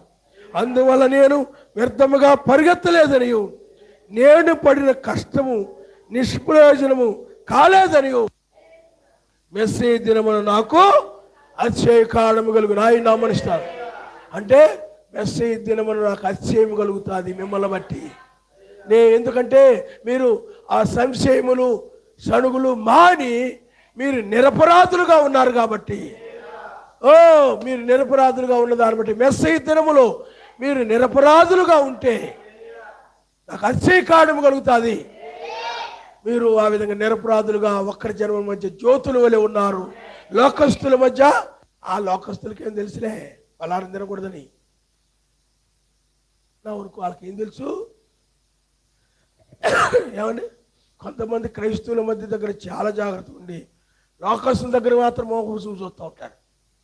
ఎందుకంటే వాళ్ళకి తెలియదు కదా, వాక్యం తెలియదు కదా, వాళ్ళకి వాక్యం వాళ్ళకి తెలియదు కదా, మోహం చూపు చూడకూడదు వాళ్ళకి తెలీదు. వాళ్ళ దగ్గరికి వెళ్ళినప్పుడు మాత్రం వాళ్ళ చూస్తూ ఉంటారు, వాళ్ళకి తెలియదు కదా వాక్యం. తెలియదని నువ్వు వాక్యం మీరిపోతావా? అన్ని జనుల మధ్య ఎలా ఉండాలని ఉంది? నిర్దోషిగా ఉండు, నిరపరాధిగా ఉండు, పవిత్రుడుగా ఉండు. అంటే వాక్య ప్రకారం నడువు. మనము మెస్సీ దినములో ఉన్నాము. నువ్వు అన్ని జనుల మధ్య జ్యోతి వలె ఉన్నట్లయితే, అంటే వెలుగుగా ఉన్నట్లయితే, నిరపరాధిగా ఉన్నట్లయితే, అదే సమయంలో ఎత్తబాటు జరిగితే నువ్వు కొరిమబడతావా? ఆయన నమ్మనిస్తాను. హల్లెలూయా, హల్లెలూయా. చర్చిలో ఎవరు చూడలేదు కదా, ఏమండి? పలారం కూడా కొబ్బరికాయ కొడితే తప్పేంటి? ఓనర్ గారు కొట్టమన్నారు, కొడితే తప్పేంటి? ఏదో పొలం పనికి వెళ్తాం, పని ప్రారంభించిన కొబ్బరికాయ కొట్టమని కొట్టేస్తాడు. ఏమండి? వాళ్ళ దేవతల పేరు మీద. కొంతమంది వాస్తులు చూస్తుంటారు. కొంతమంది క్రైస్తవులు అయ్యండి వాస్తులు. మీకు ఎండ నేరుగా పెడితే చాలా మంచిదండి. బైబిల్లో ఉందా? మీ గుమ్మం ఇలా ఉండాలండి, అలా ఉండకూడదు. మీకు ఆశీర్వాదం రాదు. బరువు ఇటు ఉండకూడదండి. తపాలాలు చెంబులు అయితే ఇటు పెట్టండి. ఇటువైపు మంచం బరువుగా ఉంది, అందుకే మీకేం కలిసి రావట్లా. ఇటువైపు గిన్నెలు పెట్టారు, మీరు కలిసి రావట్లేదు. ఇది బీరువా పెట్టకూడదమ్మా, ఇది కూడా మీరు అటు పెట్టాలి. మీరు నువ్వు క్రైస్తవుడు అన్యుడో నువ్వు? ఏమండి? నువ్వు అలాంటి వాళ్ళతో తిరిగి, అన్యుల మధ్య తిరిగి, ఆ జాతకాలు చెప్పేవాళ్ళతో తిరిగి, అవి నేర్చుకొని క్రైస్తవులకు కూడా చెప్తుంటారు. వాళ్ళ ఇళ్ళకెళ్ళి సలహా ఇస్తుంటావు, చాలా మంచిది. ఏమండి? బైబిల్లో ఉన్నాయని బైబిల్ అలా చెప్తుందా? బైబిల్ ఏం చెప్తుంది? నా రాజ్యమును నా నీతిని మీరు మొదటగా వెతుకుని సమస్తము మీకు అనుగ్రహించబడతాయని చెప్పి. నీకేమి కావాలో ఆయన ఇస్తాడు. సమస్తం అంటే ఆయన ఇక్కడ ఏమి నిర్ణయించబడ్డాయో నీ కోసము వాటిని ఆయన ఇస్తాడు. ఆయన నామనిస్తాడు. అంతేగాని బీరో తీసిపోయి ఆ మూలలో పెడితేను, గిన్నె పొయ్యి తీసుకుపోయి ఈ మూలలో పెడితేను అప్పుడు మీకు బాగా కలిసి వస్తుంది. అప్పుడు ఆయన అన్ని మీకు ఇస్తాడు. ఏమి లోటు ఉండదని చెప్పాడు ఎక్కడైనా? చెప్పలా. కానీ అన్ని కానీ వీళ్ళు ఏం చేస్తారు చెప్పండి? క్రైస్తవులు అయ్యండి, వీళ్ళు అపరాధులు. వీళ్ళు పనులకి వెళ్ళారు అనుకోండి, అన్యుల దగ్గరికి వెళ్ళి వీళ్ళు క్రైస్తవులే పనులు చేస్తే ఉంటారంటే, ఆ ఓనర్ గారితో పొయ్యి ఎట్టు ఉండకూడదండి, ఉత్తరం వైపు ఉండాలా, దక్షిణ వైపు ఉండాలా, కుళాయి ఇటువైపు ఉండకూడదు, ఇటు బరువు ఉండకూడదు. బరువు ఇటు ఉండకూడదు, అది తేలిక ఉండాల. నువ్వు అపరాధి, నిరపరాధి కాదు. ఎవరు చెప్తున్నారు నేను? పౌలు గారు అక్కడని చెప్పారా? ఏలి అక్కడని చెప్పాడా? ఎవరని చెప్పారా? అన్యులు ఆచరిస్తున్నావు. హల్లెలూయా, హల్లెలూయా. సూర్యుని వెలుగుబడితే చాలా మంచిది. ఇంట్లో కుప్పలు తప్పులు వచ్చి పడిపోతాయి డబ్బులు, కుప్పలు తప్పులు వచ్చి పడిపోతాయి. లారీలు వచ్చేస్తాయి చెప్పినట్టు చెప్తే. అలా చాలామంది ఆ ఇల్లిటి మార్చి అది అడబడగొట్టి ఇది బడగొట్టి బోల్ డబ్బులు ఖర్చు పెట్టి బోల్ డబ్బులు వేస్ట్ చేయిస్తుంటారు బట్టి ఇలాంటి వాళ్ళు. కాబట్టి పిల్లారు మీరు ఆలోచన చేయండి. మనము అన్ని జనుల మధ్య ఉన్నప్పుడు మనము నిరపరాధులుగా, నిర్దోషులుగా, వాళ్ళ పాపము నీకు అంటకుండా, వాళ్ళ దోషము నీకు అంటకుండా, అన్ని జనుల మధ్య లేకపోతే ఏదైనా పట్టణంలో ఉండొచ్చు, ఊర్లో ఉండొచ్చు. ఒక్కొక్క ఊర్లో ఒక్కొక్క రకమైన ఆత్మ, ఒక్కొక్క పట్టణంలో ఒక్కొక్క రకమైన ఆత్మ పనిచేస్తూ ఉంటుంది. ఆ ఆత్మలకు నీ హృదయంలో చోటు ఇవ్వకుండా పరిశుద్ధాత్మ కలిగిన వాడివై నిర్దోషిగా ఉండాలని నమ్మునిస్తాను. హల్లెలూయా. అమెరికాలో ఒక రకమైన ఆత్మ ఉంటుంది. అక్కడ ఏం చేస్తాడు చెప్పండి? పొట్టి బట్టలు వేసుకొని తిరుగుతారు. అక్కడికి వెళ్ళిపోయినప్పుడు మన ఇండియా వాళ్ళు కూడా అక్కడికి వెళ్ళిపోయారు కూడా ఆ బట్టలు వేసుకొని తిరుగుతున్నారు. ఆ రకమైన ఆత్మ వాళ్ళు కూడా వేసుకునే చేస్తారు. అన్ని జనుల మధ్యకి వెళ్ళి విగ్రహారాధన చేస్తారు. నువ్వు కూడా వాళ్ళ దగ్గరికి వెళ్ళిపోయినప్పుడు వాళ్ళతో పాటు చేస్తావు. ఆ రకమైన ఆత్మ అక్కడ ఉంది. నిన్ను కూడా చేయి. ఒక్కొక్క ప్రాంతంలో ఒక్కొక్క రకమైన ఆత్మ ఉంటుంది. అపిత్రుల ఆత్మ, నరహత్యలు చేసే ఆత్మ, విగ్రహారాధన ఆత్మ, వ్యభిచార ఆత్మ. సైడ్ వెళ్ళిపోతే వ్యభిచార ఆత్మ ఉంటుంది. అక్కడికి వెళ్ళగానే ఆత్మ పట్టేస్తాయి, వ్యభిచారిగా మారిపోతాడు. ఆడవాళ్ళు కూడా మగాళ్ళకి ఎందుకు మారిపోతున్నారు? రకమైన ఆత్మ, ఆ రకమైనటువంటి ఆత్మది. దోషులైపోతారు. మనము అన్ని జనుల మధ్య నిర్దోషులముగా, నిష్కలంకమైన వారముగా యొక్క మెస్సయ్య దినములో స్థిరముగా ఉండాలి. ఆయన నామమున. హల్లెలూయా. రోజుకొక రంగులో ఉండడం కాదు, ఓసరవల్లిలాగా ఉండడం కాదు. నిజమైనటువంటి ఆయన బిడ్డగా మెస్సయ్య చూడండి. ఆయన నిన్న నేడు నిరంతరము ఏకరీతిగా ఉండేవాడు. ఎప్పుడు ఆయన పరిశుద్ధుడే, ఎప్పుడు కూడా ఆయన నీతిమంతుడే, ఎప్పుడు సత్యవంతుడే, ఎప్పుడు ఆయన దీర్ఘశాంతము కలిగిన వాడే, ఎప్పుడు సహనము కలిగిన వాడే, ఎప్పుడు కూడా ఆయన పాపుల్లో చేరక ప్రత్యేకమైన వాడే. హల్లెలూయా.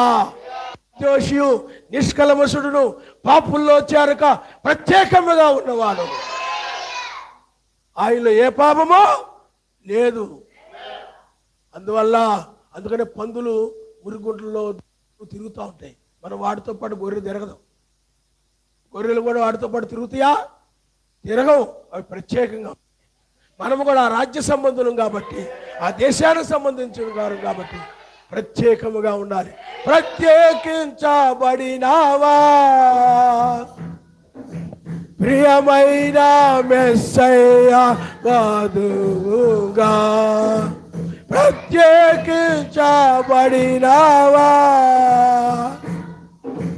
పరమునకు చేర్చబడి వధువుగా, ప్రేమించుచున్నావా.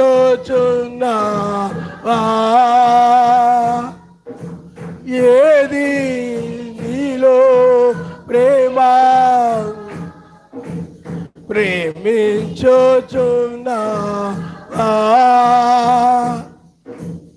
ఏది నీలో. హల్లెలూయా. ఈ దినములో గనక మనము నిరపరాధులుగా గనక ఉన్నట్లయితే, పౌలు, బ్రెలాం గారు, జాన్సన్ గారు, పేతురు గారు, మత్తయి, మార్కు, మెస్ అందరూ కూడా సంతోషిస్తారు. ఆయన వాళ్ళకి విజయం పొందినట్టుగా అతిశయపడుతూ ఉంటారు. ఈ దినములో నిర్దోషులుగా ఉండాలనే కోరుకున్నారు వాళ్ళు. ఎందుకంటే ఇది ఎత్తబడే సమయము కాబట్టి, పునరుద్ధాన దినము కాబట్టి, కొనుక్కోబడే సమయము కాబట్టి ఈ దినములో నిరపరాధులుగా ఉండాలని కోరుకున్నారు. ఈ దినములు అపరాధులుగా ఉంటే విడవబడతారు.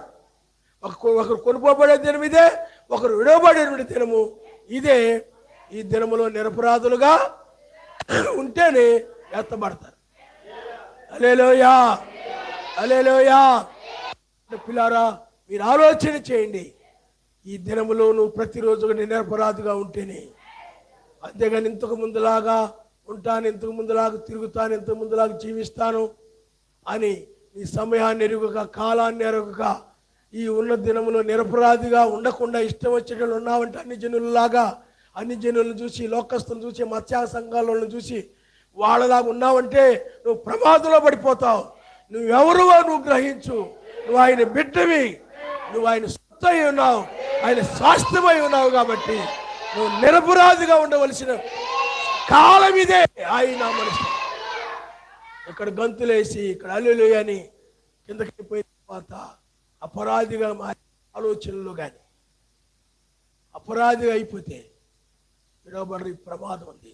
అందుకనే ఆయన నిన్న నేడు నిరంతరం ఎలాగైతే ఉన్నాడో ఏకరీతిగా నువ్వు కూడా ఎప్పుడు కూడా ఒకే రకంగా ఉంటావు. నీ జీవితంలో మార్పు ఉండదు. నీ జీవితాన్ని ఎవ్వరూ మార్చలేరు. ఏలే అని ఎవ్వరు కూడా మార్చలేకపోయారు. అర్థమైందా? అతడు పరిశుద్ధుడు, అపవిత్రుడుగా ఎవరు చేయలేకపోయారు. అపవిత్రుడుగా ఎవరు మార్చలేకపోయారు. కానీ ఆయన నిన్ను అపవిత్రులను మార్చి పవిత్రులుగా చేశాడు, నిర్దోషులుగా చేశాడు. ఆయన రక్తము చేత నువ్వు నిరపరాధిగా ఉండాలి. అపరాధి అయ్యావా, అదే సమయంలో ఎత్తబాటు జరిగితే నువ్వు విడవబడేది. ప్రతి దినము కూడా, ప్రతి సెకండ్ కూడా ప్రార్థన చేసుకుంటే ఆయన నిన్ను ఆ విధంగా నిరపరాధిగా స్థిరపరుస్తాడు. ఆయన నమ్మనిస్తాడు. హల్లెలూయా. ప్రార్థన అన్నిటికంటే కూడా నిర్లక్ష్యం చేయకుండా ఉండాల్సింది ప్రార్థనని. నువ్వు ఏమండి, చాలామంది ప్రార్థన నిర్లక్ష్యం చేస్తారు. ప్రార్థన పెద్ద పట్టించుకోరు. ప్రార్థన విషయంలో ఏమండి జాగ్రత్తగా ఉండరు. ఆ ప్రార్థన లేకపోతే ఏమైంది అన్నట్టుగా ఉంటారు. వీళ్ళే ప్రమాదంలో పడేవాళ్ళు. ప్రార్థన అనేది నిన్ను నిరపరాధిగా చేస్తాయి. ఆయన సన్నిధిలో మోకరిల్లు ప్రార్థన మానకుండా ఉంటే నువ్వు నిరపరాధిగా ఉంటావు తప్ప, లేకపోతే నువ్వు ప్రమాదంలో పడతావు. కాబట్టి పిల్లారా, ఇంకొక వచనాన్ని మనం చూద్దాం.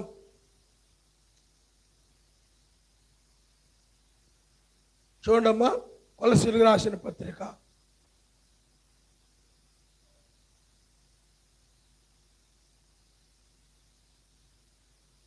1వ అధ్యాయం 21వ వచనం. మరియు గతకాలమందు సర్వశక్తిమంతునికి దురస్తులను మీ దుష్క్రియల వలన మీ మనస్సులో విరోధ భావం గలవారనై ఉండిన మిమ్మును కూడా తన సన్నిధిని నిర్దోషులుగాను నిరపరాధులుగాను నిలబెట్టుటకు ఆయన మాంసయుక్తమైన దేహమందు మరణం వలన ఇప్పుడు మిమ్మల్ని సమాధానపరచును. పునాది మీద కట్టబడిన వారై స్థిరముగా ఉండి మీరు విన్నట్టు ఆకాశము కింద ఉన్న సమస్త సృష్టికి ప్రకటింపబడినట్టు ఈ సువార్త వలన కలుగు విశ్వాసమందు నిలిచిండి నేడలా ఇది మీకు కలుగును. పౌలను నేను ఆ సువార్తకు పరిచారకుడనైతిని.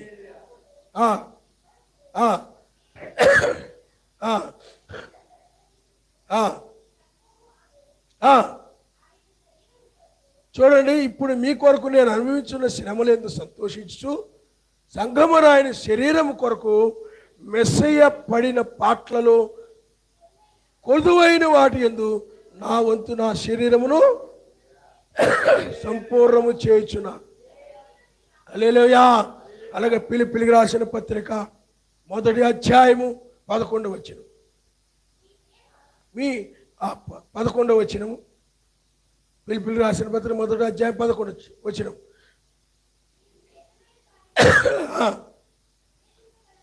చూడండి, మెస్సీ దినమునకు నిష్కపటులను నిర్దోషులు కావాలని ప్రార్థిస్తున్నాను. ఫిలిప్పీయులకు రాసిన పత్రిక 1వ అధ్యాయం 11వ వచనం.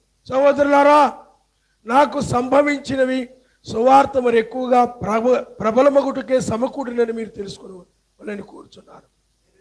ఎలాగనగా నా బంధములను మెస్సీ నిమిత్తమే కలిగినవని ప్రేతోర్యమున సేనలోని వారందరికీ తక్కిన వారందరికీ స్పష్టమాయను. మరియు సహోదరులైన వారిలో ఎక్కువ మంది కాబట్టి ఇక్కడ పౌలు గారు ఏమన్నారంటే, మెస్సీ దినమున నిష్కపటులను నిర్దోషులు కావాలని ప్రార్థించున్నాను అంటున్నాడు. కాబట్టి ఈ దినములో నిర్దోషులుగా ఉండాలని ప్రార్థన పౌలు గారే ప్రార్థించాడు అన్నాడు. కొరింథీ సంఘం, ఆ కొలసి, లేకపోతే ఆ ఫిలిప్పి, ఆ కొరింథీ. కాబట్టి నువ్వు నిర్దోషిగా చేసేవాడు ఎవరు చెప్పండి?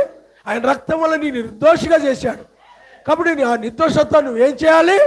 కాపాడుకోవాలా, నిర్దోషిగా ఉండాలి. ఈ దినములో మిగతా కాలం అంతా నువ్వు ఏమండి నిర్దోషిగా ఉండి మెస్సీ దినంలో కనుక దోషిగా ఉన్నట్లయితే, ఈ పునరుద్ధాన దినములో ఈ వేకు చుక్క దినములో కనుక దోషిగా కనుక ఉన్నట్లయితే విడవబడతావు, ప్రమాదంలో పడిపోతావు. ఇక కనికరము దొరకదు, ఎవరు నిన్ను రక్షించరు. ఇక నరకములో పడి ముక్కుతూ ములుగుతూ నువ్వు ఏడవలసిందే. పెద్ద పెద్ద కేకలు వేస్తూ ఆ యొక్క అగ్ని జ్వాలను తట్టుకోలేక అగ్ని ఆరదు, పురుగు చావదు. చాలా వేదనకరమైన స్థలం, అక్కడికి వెళ్ళకూడదు. దయ్యం పట్టిన వాళ్ళు వెళ్తారు అక్కడికి, సాతాను సంబంధులే వెళ్తారు అక్కడికి, అపవాది సంబంధులే వెళ్తారు అక్కడికి. సర్వశక్తిని బిడ్డలు ఎవరు కూడా అక్కడికి వెళ్ళరు ఆ నరకంలో. కాబట్టి అలాంటి దానిని తప్పించబడాలంటే నీవు ఇది తప్పించడానికి ఆయన వచ్చాడు. కాబట్టి నిరపరాధిగా ఉండాల్సిన సమయం ఇది. మాటల్లో కానీ, ఆలోచనలో కానీ, క్రియల్లో కానీ నువ్వు దోషివి కాకుండా వాక్యం ఏమి చెప్తుందో, వాక్యం ఎలా ఉందో ఆ వాక్య ప్రకారంగా ఉన్నట్లయితే నువ్వు నిర్దోషిగా ఉంటావు. ఎందుకంటే నీ నిర్దోషిగా చేసేది ఎవరు చెప్పండి? వాక్యమే. ఆ వాక్య ప్రకారం కనుక నీవు ఉన్నట్లయితే నిర్దోషిగా ఉంటావు తప్ప, లేకపోతే ప్రమాదంలో పడిపోతావు. ఆ ప్రమాదంలో పడిపోకుండా ఉండాలంటే వాక్యాన్ని ఎప్పుడు కూడా హృదయంలో ఉంచుకొని ఆ వాక్య ప్రకారంగా నడుస్తూ ఈ దినములో నువ్వు నిరపరాధిగా కనుక ఉన్నట్లయితే ఈ దినములో నువ్వు ఎత్తబడతావు. కానీ ఒకరోజు ఒక గంట కాదు, ఎప్పుడు కూడా ప్రతి దినము కూడా నువ్వు నిరపరాధిగా ఉన్నానా లేదా, నేను నిరపరాధిగా ఉన్నానా లేదా, నిర్దోషిగా ఉన్నానా లేదా, పాపం లేని వ్యక్తిగా ఉన్నానా లేదా, ఆయన చేయమనవని కూడా చేసి నేను నిర్దోషిని అవుతున్నానా లేదా, ఏమండి ఆయన చెప్పినవని కూడా పాటిస్తూ నేను నిర్దోషిగా ఉన్నానా లేదా అని పరిశీలించుకుంటూ ఉండాలి అనుక్షణం కూడా. హల్లెలూయా. నిర్దోషిగా ఉన్నానా లేదా. ఎవరొకరు మీ ఇంట్లో 10,000 రూపాయలు డబ్బులు ఇచ్చి, రా నువ్వు మన వాళ్ళకి ఇచ్చినారా, మన అక్కోళ్ళకి ఇచ్చినారా, లేకపోతే వాళ్ళకి ఇచ్చినారా అని చెప్తే పదే ఉన్నాయా లేవో చూసుకుంటావు. మరి డబ్బుల విషయంలో నువ్వు అంత జాగ్రత్త, అంత ఇది కలిగి ఉంటావే. మరి నువ్వు ఇక్కడ నేను వాక్య ప్రకారం ఉన్నానా లేదా, వాక్య ప్రకారం ఉన్నా లేదా, ఇది వాక్య ప్రకారమా కాదు, నేను చేసేది వాక్య ప్రకారమా కాదు, నేను వెళ్ళేది వాక్య ప్రకారమా కాదా, ఆయన చిత్తమా కాదా, ప్రతి విషయంలో కూడా నువ్వు పరిశీలించుకొని నిర్దోషిగా ఉన్నానా లేదా పరిశీలించుకుంటూ ఆ విధంగా బహు జాగ్రత్తగా ఉంటే నీ దినములో నువ్వు ఎత్తబడతావు. హల్లెలూయా. నువ్వు పరిశీలించుకోకుండా పక్కోళ్ళని పరిశీలన చేస్తూ పక్కోళ్ళు తప్పులు పట్టగానే అవి హృదయంలో పెట్టుకుని ప్రార్థన మాని, ఆరాధన మాని, దొంగలా మారిపోతే, ప్రార్థనకు దొంగలా మారిపోతే, ఆరాధనకు దొంగలా మారిపోతే ప్రమాదంలో పడేది నీవే. కాబట్టి పిల్లారా, మీరు ఆలోచన చేయండి. చివరి సమయంలో ఉన్నాం కాబట్టి నీ జీవితాన్ని పవిత్రంగా ఉంచుకో, నిరపరాధిగా లేకపోతే నిర్దోషిగా ఉంచుకో, ఏ దోషము కూడా లేకుండా జీవించు. దోషం లేని జీవితాన్ని జీవించడం కోసం శ్రమలు వస్తాయి, ఇబ్బందులు వస్తాయి, అయినా కానీ నిలబడాలి. 3 యూదులు ఉన్నారు, ప్రతిమ నమస్కారం చేయమన్నారు రాజు, వాళ్ళు మేము చేయమన్నారు. చేస్తే ఏమైపోతారు? దోషులైపోతారు. అందుని బట్టి వాళ్ళు ఏమన్నారంటే మేము చేయమన్నారు. చేయమన్నందుకు ఏం చేశారు చెప్పండి? అగ్గిలో పడేశారు. ఆయన అగ్ని చల్లార్చాడు. అలాగే లోకంలో కూడా మనుషులు నిన్ను అబద్ధాల వైపు, అన్యాయాల వైపు, చెడుతనాల వైపు ఏమండి ప్రేరేపిస్తారు. జాగ్రత్తగా ఉండాలి. ఏమండి అలాగే వాళ్ళు చెప్పినట్లు నడవకపోతే శ్రమలు పెడతారు, బాధలు పెడతారు. నువ్వు గుడికి రమ్మంటే రావా, సినిమాకి రమ్మంటే రావా, అవి పెట్టుకోమంటే పెట్టుకోవా, మా బంధువుల కార్యక్రమాలు అయినా జరుగుతున్నాయి, నువ్వు రావా, రాకపోతే మీ వాళ్ళు జరిగినప్పుడు నేను రాను. సాతాండాల మెలిగిస్తాడు.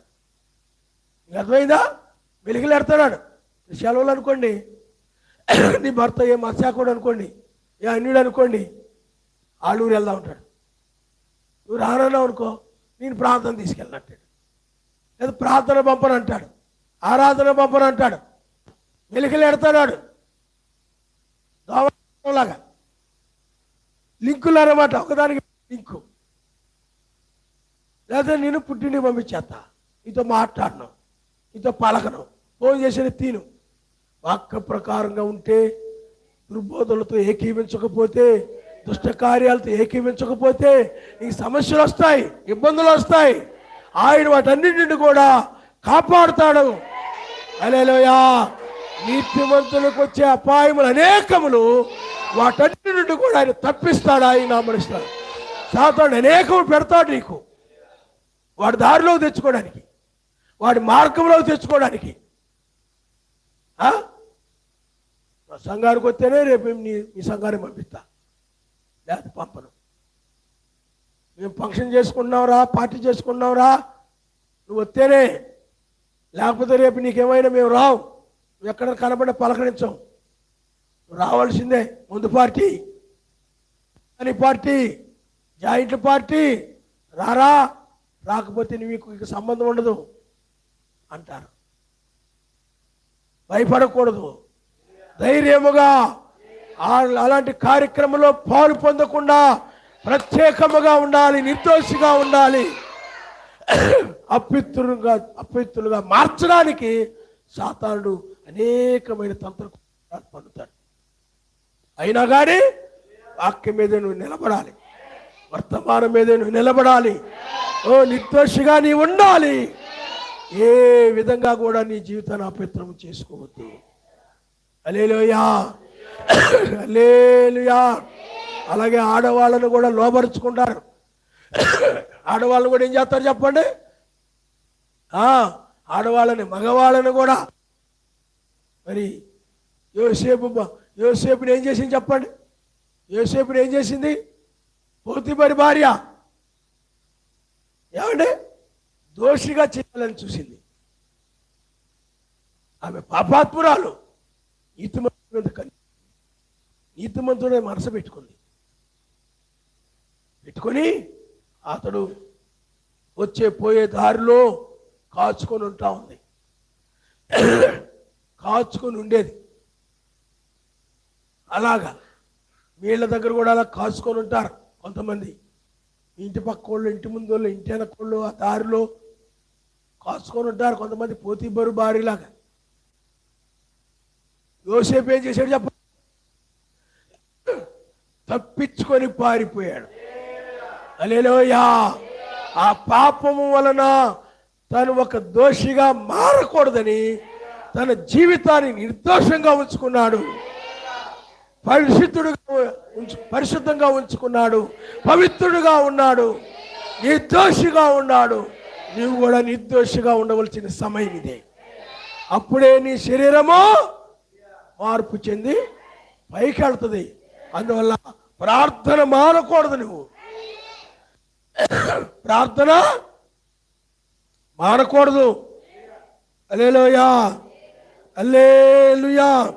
ప్రార్థించాలేని మా జీవితం పాపములో పాడి పోకుండాను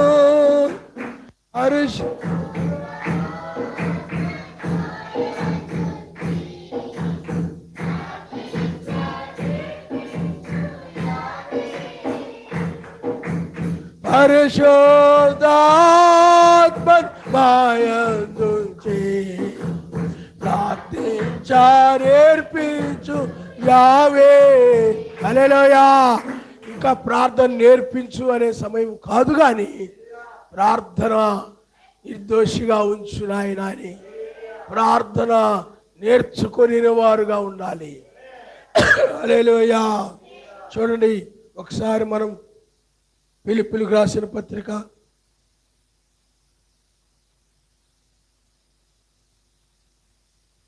1వ అధ్యాయము 3వ వచనం నుండి, మొదటి దినము నుండి ఇది వరకు సువార్త విషయంలో మీరు నాతో పాలివారైనట్టు చూచి మీలో ఈ సత్క్రియను ఆరంభించిన నాడు యాశ్వామెస్సి దినము వరకు దాన్ని కొనసాగించునని రూఢిగా నమ్ముచున్నాను. కనుక మీ అందరి నిమిత్తమును నేను చేయు ప్రతి ప్రార్థనలో ఎల్లప్పుడూ సంతోషముతో ప్రార్థన చేయొచ్చు. నేను మిమ్మల్ని జ్ఞాపకం చేసుకున్నప్పుడు నా సర్వశక్తిమంతునికి కృతజ్ఞతాస్తుతులు చెల్లించున్నాను. హల్లెలూయా. ఇక్కడికి పౌలు గారే ఉన్నారంటే మీలో ఈ సత్క్రియను ఆరంభించిన నాడు, లేకపోతే ఆరంభించిన వాడు యాశ్వామెస్సి దినం వరకు దాన్ని కొనసాగించవాలని రూఢిగా నమ్ముచున్నారు. ఎవరైతే ఆ సత్క్రియలు కలిగి ఉంటారో వారు నిర్దోషులే. సత్క్రియలు అంటే మెస్సయ్య క్రియలు ఎవరు కలిగి ఉంటారో వారు నిర్దోషులే. హల్లెలూయా, హల్లెలూయా, హల్లెలూయా. కాబట్టి పిల్లారా, ఈ దినములో నువ్వు నిర్దోషిగా ఉంటేనే రక్షించబడతావు సుమా. ఈ దినములో కనుక నువ్వు నిర్దోషిగా కనుక లేకపోయినట్లయితే ప్రమాదంలో పడతావు సుమా. కాబట్టి ఇప్పుడు మనం ఉన్న దినం ఏంటి చెప్పండి? మెస్సయ్య దినములో ఉన్నాం కాబట్టి నిర్దోషిగా. ఆ దినాల్లో ఏలియా నిర్దోషిగా ఉన్నాడు కాబట్టి ఆనాడు పిల్లారా ఆహాబు, ఆ బయలు బోధకులు, యెజబెలు బయలు బోధకులు ఎన్నో దుర్బోధలు ఉన్నాయి. ఆ దుర్బోధల్లో పాలు పొందకుండా, ఏమండి అపిత్రుడు కాకుండా, దోషి కాకుండా అతడు వాక్య ప్రకారంగా ఉండి నిర్దోషిగా ఉన్నాడు. ఏలియా రోజుల్లో శ్రమలు వచ్చాయి, ఇబ్బందులు వచ్చాయి, ఒడిదుడుకులు వచ్చాయి. అయినప్పటికీ కూడా అతడు వాక్యం మీద నిలబడి, ధర్మశాస్త్రం మీద నిలబడి, ధర్మశాస్త్రాన్ని త్రోసేస్తున్నారు, బలిపీఠాలు పగలగొట్టారు. అయినప్పటికీ కూడా అతడు వాక్యం మీద నిలబడి నిర్దోషిగా ఉన్నాడు. ఆ దినములో అతడు శరీరం మార్పు చెంది పైకి వెళ్ళిపోయాడు. ఆయన అందుకని నిర్దోషులు మాత్రమే ఎత్తబడతారు. నిర్దోషులు మాత్రమే శని మధ్య ఆకాశంలో కలుసుకుంటారు. నీవు మా వల్ల దోషిని అయిపోయానండి. ఆయన అంటే ప్రేమ ఎక్కువ నాకు. అర్థమైందా? ఆయన కూడా నిన్ను నరకాన్ని తీసుకుపోతాడు. అర్థమైందా? ఎవరి వలన నువ్వు అపవిత్రత తెచ్చుకో.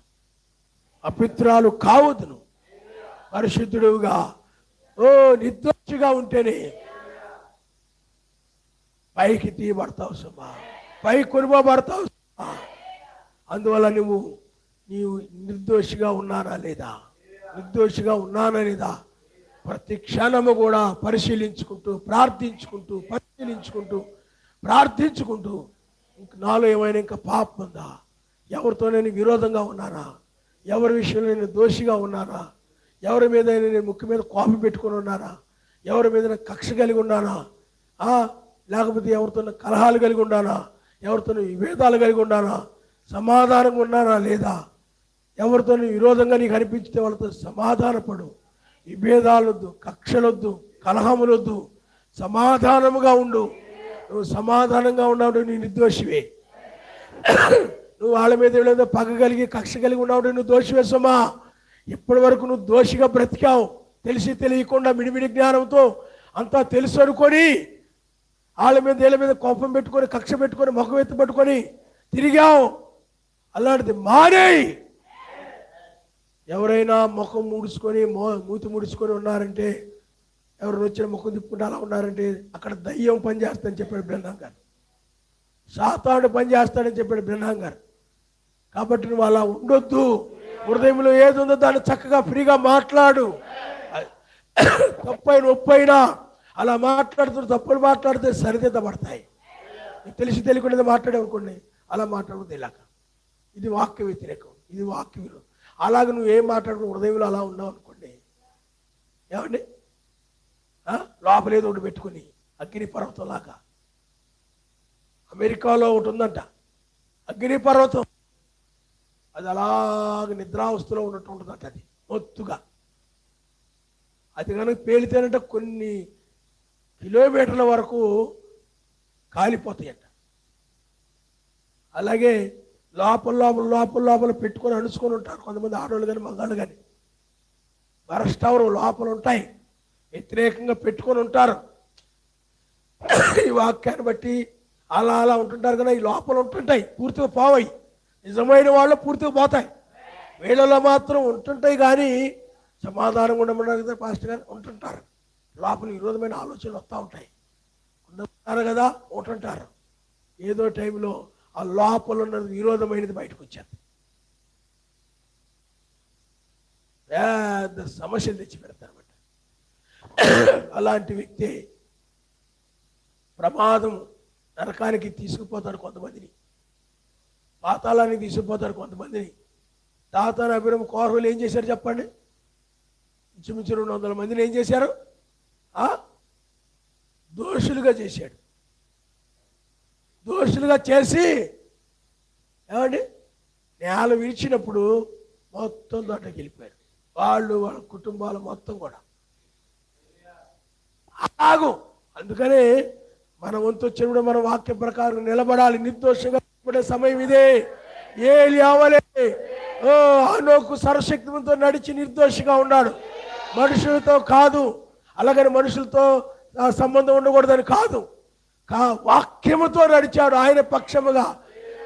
ఏలియా, అబ్రాము, నోవహు, దానియేలు, బైబిల్లో ఉన్న భక్తులందరూ కూడా ఆయన పక్షముగా నిలిచారు సుమా. వాళ్ళు రక్షించబడ్డారు, యుద్ధాల్లో విజయాలు పొందారు.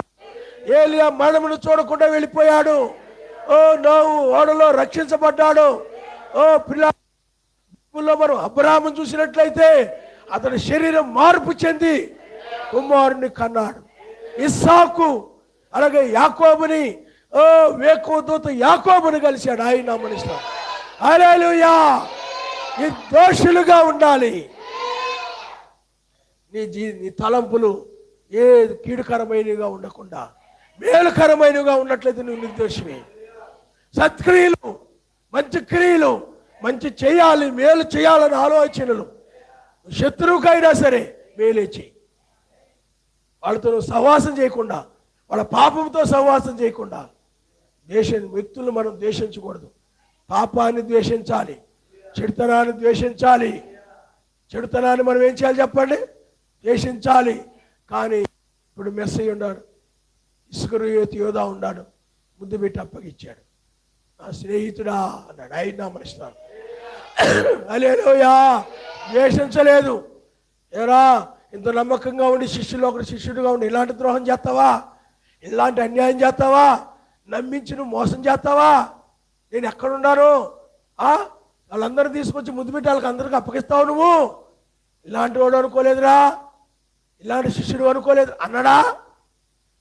నువ్వైతే అలాగంటావు. నువ్వు ఎవరైనా అన్యాయం చేసి ఊరుకుంటావేంటి? ఏమండి, ఎవరన్నా నీ విషయంలో అలా చేస్తే వాడి పని అయిపోయిందే. ఎందుకు? నువ్వు అన్యుడు కాబట్టి. అర్థమైందా? క్రైస్తవుడు అయితే అలాగా చెయ్యును. అన్యుడు అయితేనే పగ తీర్చుకుంటావు, కక్ష తీర్చుకుంటావు, కోపానికి కోపం తీర్చుకుంటావు. నువ్వు అన్యుడు కాబట్టి. నీతిమంతుడు అలాగ చేయడు, నీతిమంతుడు అలాగ ఉండడు. కీడుకు ప్రతి చేయక మేలు కీడుని చేయిస్తాడు. ఎవరైతే కీడు చేస్తున్నారో, ఎవరైతే హాని చేస్తున్నారో, నువ్వు మేలు చేసి ఆ కీడుని చేయించాలి తప్ప కీడుకు కీడు, నిందలకు నిందలు, హింసకు హింసలు, దెబ్బకు దెబ్బన్నట్టుగా. వాళ్ళు దూషిస్తే నువ్వు కూడా దూషించేయడం, వాళ్ళు తిడితే నువ్వు 10 మార్లు తిట్టడం. నువ్వు అన్యురాలువే, అన్యుడివే, క్రైస్తవురాలు కాదు. అది దయ్యం యొక్క లక్షణాలు అవి. దోషివి నువ్వు అలా ఉంటే. కీడు ఎవరైనా నీ కీడు చేసినా నువ్వు కీడు చేసి దోషి కావద్దు, నిర్దోషిగానే ఉండు. మేలు చేసి నిర్దోషిగానే ఉండు. ఎవరు నీ మీద కక్ష కలిగేదని నీకు హాని చేసినా నువ్వు నిర్దోషిగానే ఉండు. ప్రతిగా నువ్వు హాని చేయొద్దు, కీడు చేయొద్దు, ఏమి చేయొద్దు. ఎవరు నేను తిట్టారని తెలియగానే వాళ్ళు క్షమించి ప్రార్థన చేయి. వాళ్ళకి తెలియదు ఆయన, వాళ్ళు క్షమించిన ఆయన. ఏమని తిట్టారు, ఏమన్నారు? రా అడుగుతారు, రా. ఎవరు అందెవరు? వాళ్ళ ఇంటికి వెళ్దాం. అది గొడవకి వెళ్ళి బొండబూతులు తిట్టేస్తాను. అందుకనే దుష్ట సాంగత్యం మంచి నడుస్తుంది. అందువల్ల దుష్టులతో మనం సాంగత్యం చేయకూడదు. ఎవరు లోకంలో మంచోళ్ళు ఉన్నా ఏమండి అయినా జాగ్రత్తగా ఉండాలి, అయినా జాగ్రత్తగా ఉండాలి. లోకంలో ఉన్నాం కాబట్టి జాగ్రత్తగా ఉండాలి. దుష్ట సాంగత్యము, చెడ్డ సాంగత్యము నీ మంచి నడవడి చెరిపేస్తాయి, నిన్ను దోషిగా మారుస్తుంది.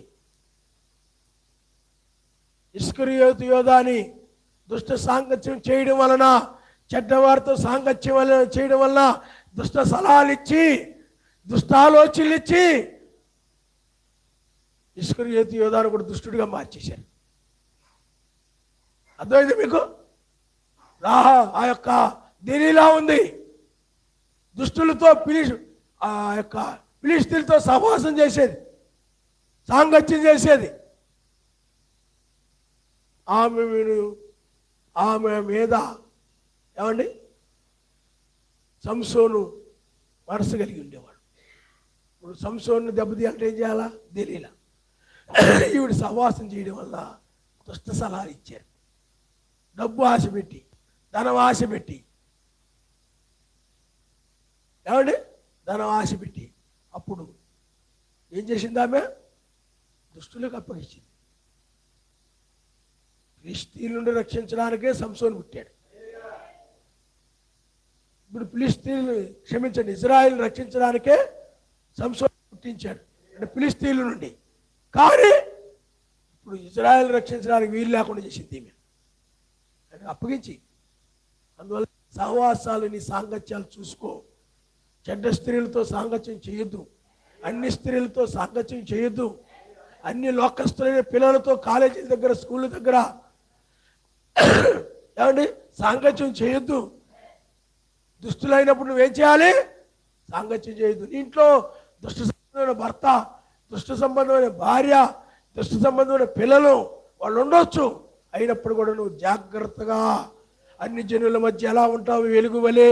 నీ ఇంట్లో కూడా నువ్వు కూడా నిర్దోషిగా వెలుగువలే. నీ కుటుంబంలో నీ ఉండు సుమా, నీ కుటుంబంలో నువ్వే ఎత్తబడతావు. హల్లెలూయా. అలాగని వాళ్ళు తృణీకరించొద్దు. వాళ్ళు కూడా ఆయన ప్రేమ ఏంటో, ఆయన ఎలా సహనము కలిగిన వాడో, ఎలా జాలి కలిగిన వాడో నీ ద్వారా వాళ్ళు తెలుసుకోవాలా. నీ ద్వారానే వాళ్ళు తెలుసుకుంటారు, నీ ప్రవర్తన ద్వారా వాళ్ళు తెలుసుకుంటారు, నీ నడవడి ద్వారా మెస్సీ ఎలా ఉంటాడా అని తెలుసుకుంటారు. ఆయన నామనిస్తాడు. హల్లెలూయా. నువ్వు ఇంట్లో ఓర్పు కలిగి, ప్రేమ కలిగి, సహనము కలిగి ఉన్నట్లయితే, ఓహో ఈమె మెస్సీ ఇలా ఉంటాడా, ఈమె ఇలా ఉందంటే మెస్సీ ఇలా ఉంటాడన్నమాట. నిన్ను బట్టి వాళ్ళు కూడా మారుతారు. నువ్వు అందువల్ల మెస్సీ వల్ల జీవించాలి, ఆయన కుమారుడుగా, కుమార్తెగా జీవించాలి. అన్ని జనుల మధ్య నిర్దోషిగా జీవించాలి, నిరపరాధిగా జీవించు. ఎత్తబడే సమయంలో ఉన్నాము, జాగ్రత్త సుమా. హల్లెలూయా. అందువల్ల నీ ద్వారానే ఆయన గురించి తెలుసుకుంటారు. అమ్మా నీకింత సహనం ఎక్కడొచ్చింది? అమ్మా నీకింత ప్రేమ ఎక్కడొచ్చింది? అయ్యా నీకు ఇంత దీర్ఘశాంతం ఎక్కడొచ్చింది? అయ్యా నీకింత ఓర్పు ఎక్కడొచ్చింది? ఏమండి ఆయన దగ్గర నుండి.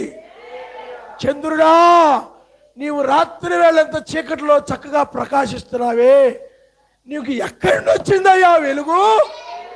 ఎక్కడి వచ్చిందమ్మా వెలుగు? ఓ దగ్గర నుండి, లేదా సూర్యుని దగ్గర నుండి.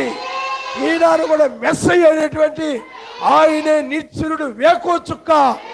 ఆయన నీ మీద ప్రకాశించినప్పుడు నీవు కూడా వెలుగువలే ఉంటావు ఈ చివరి కాలంలో.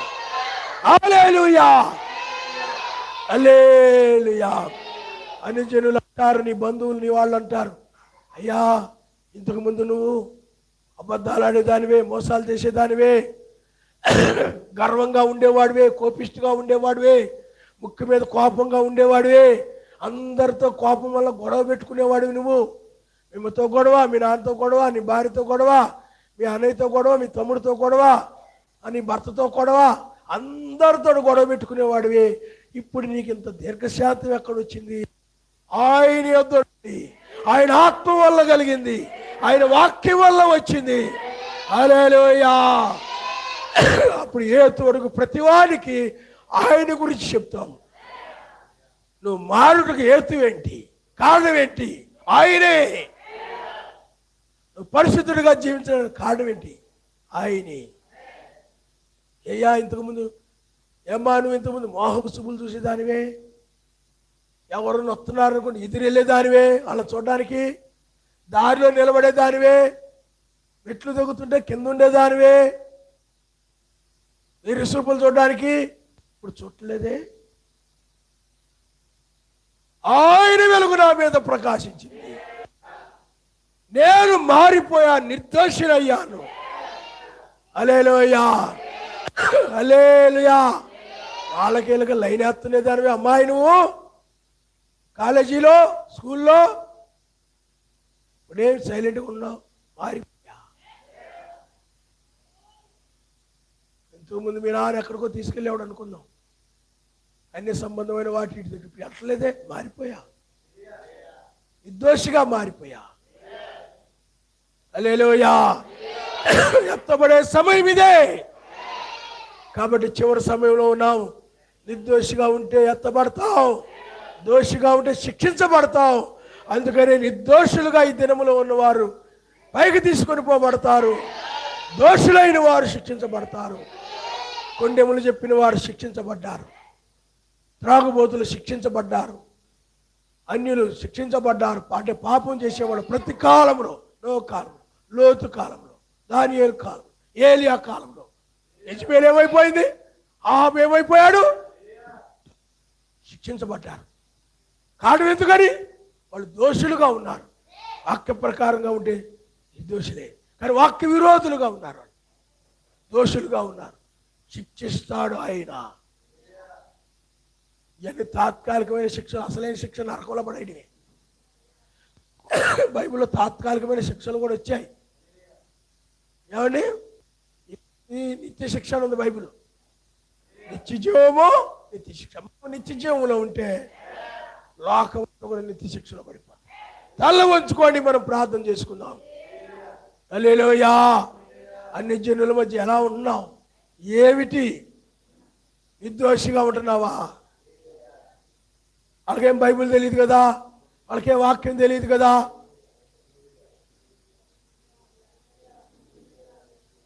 నీ ఇంట్లో నువ్వు నిర్దోషిగా ఉన్నావు. హల్లెలూయా, హల్లెలూయా. స్థిరపరిచి, నిర్దోషిగా స్థిరపరచమని అడుగు. అయ్యా నన్ను స్థిరపరిచయ్యా. ఈరోజు నిర్దోషిగా ఉన్నారు, రేపు మరుసటి దినాన్ని దోషిగా ఉంటున్నానయ్యా, నిలబడలేకపోతున్నారు నాయన. ఓ నాలో తొందరపాట్లు తీసేయ్యా, నాలో అలాంటి అనాలోచనలు తీసివేయి నాయన. ఓ ఆ స్థిరమైన రాజ్యంలో ఓ నిర్దోషులుగా స్థిరముగా ఉండబోతున్నారయ్యా భూమి మీద. ఆ 1000 ఏళ్ల పాలనలో ఆ స్థిరమైన నిర్దోషత్వాన్ని ఇక్కడే పొందుకోవడానికి సహాయం చేయండి.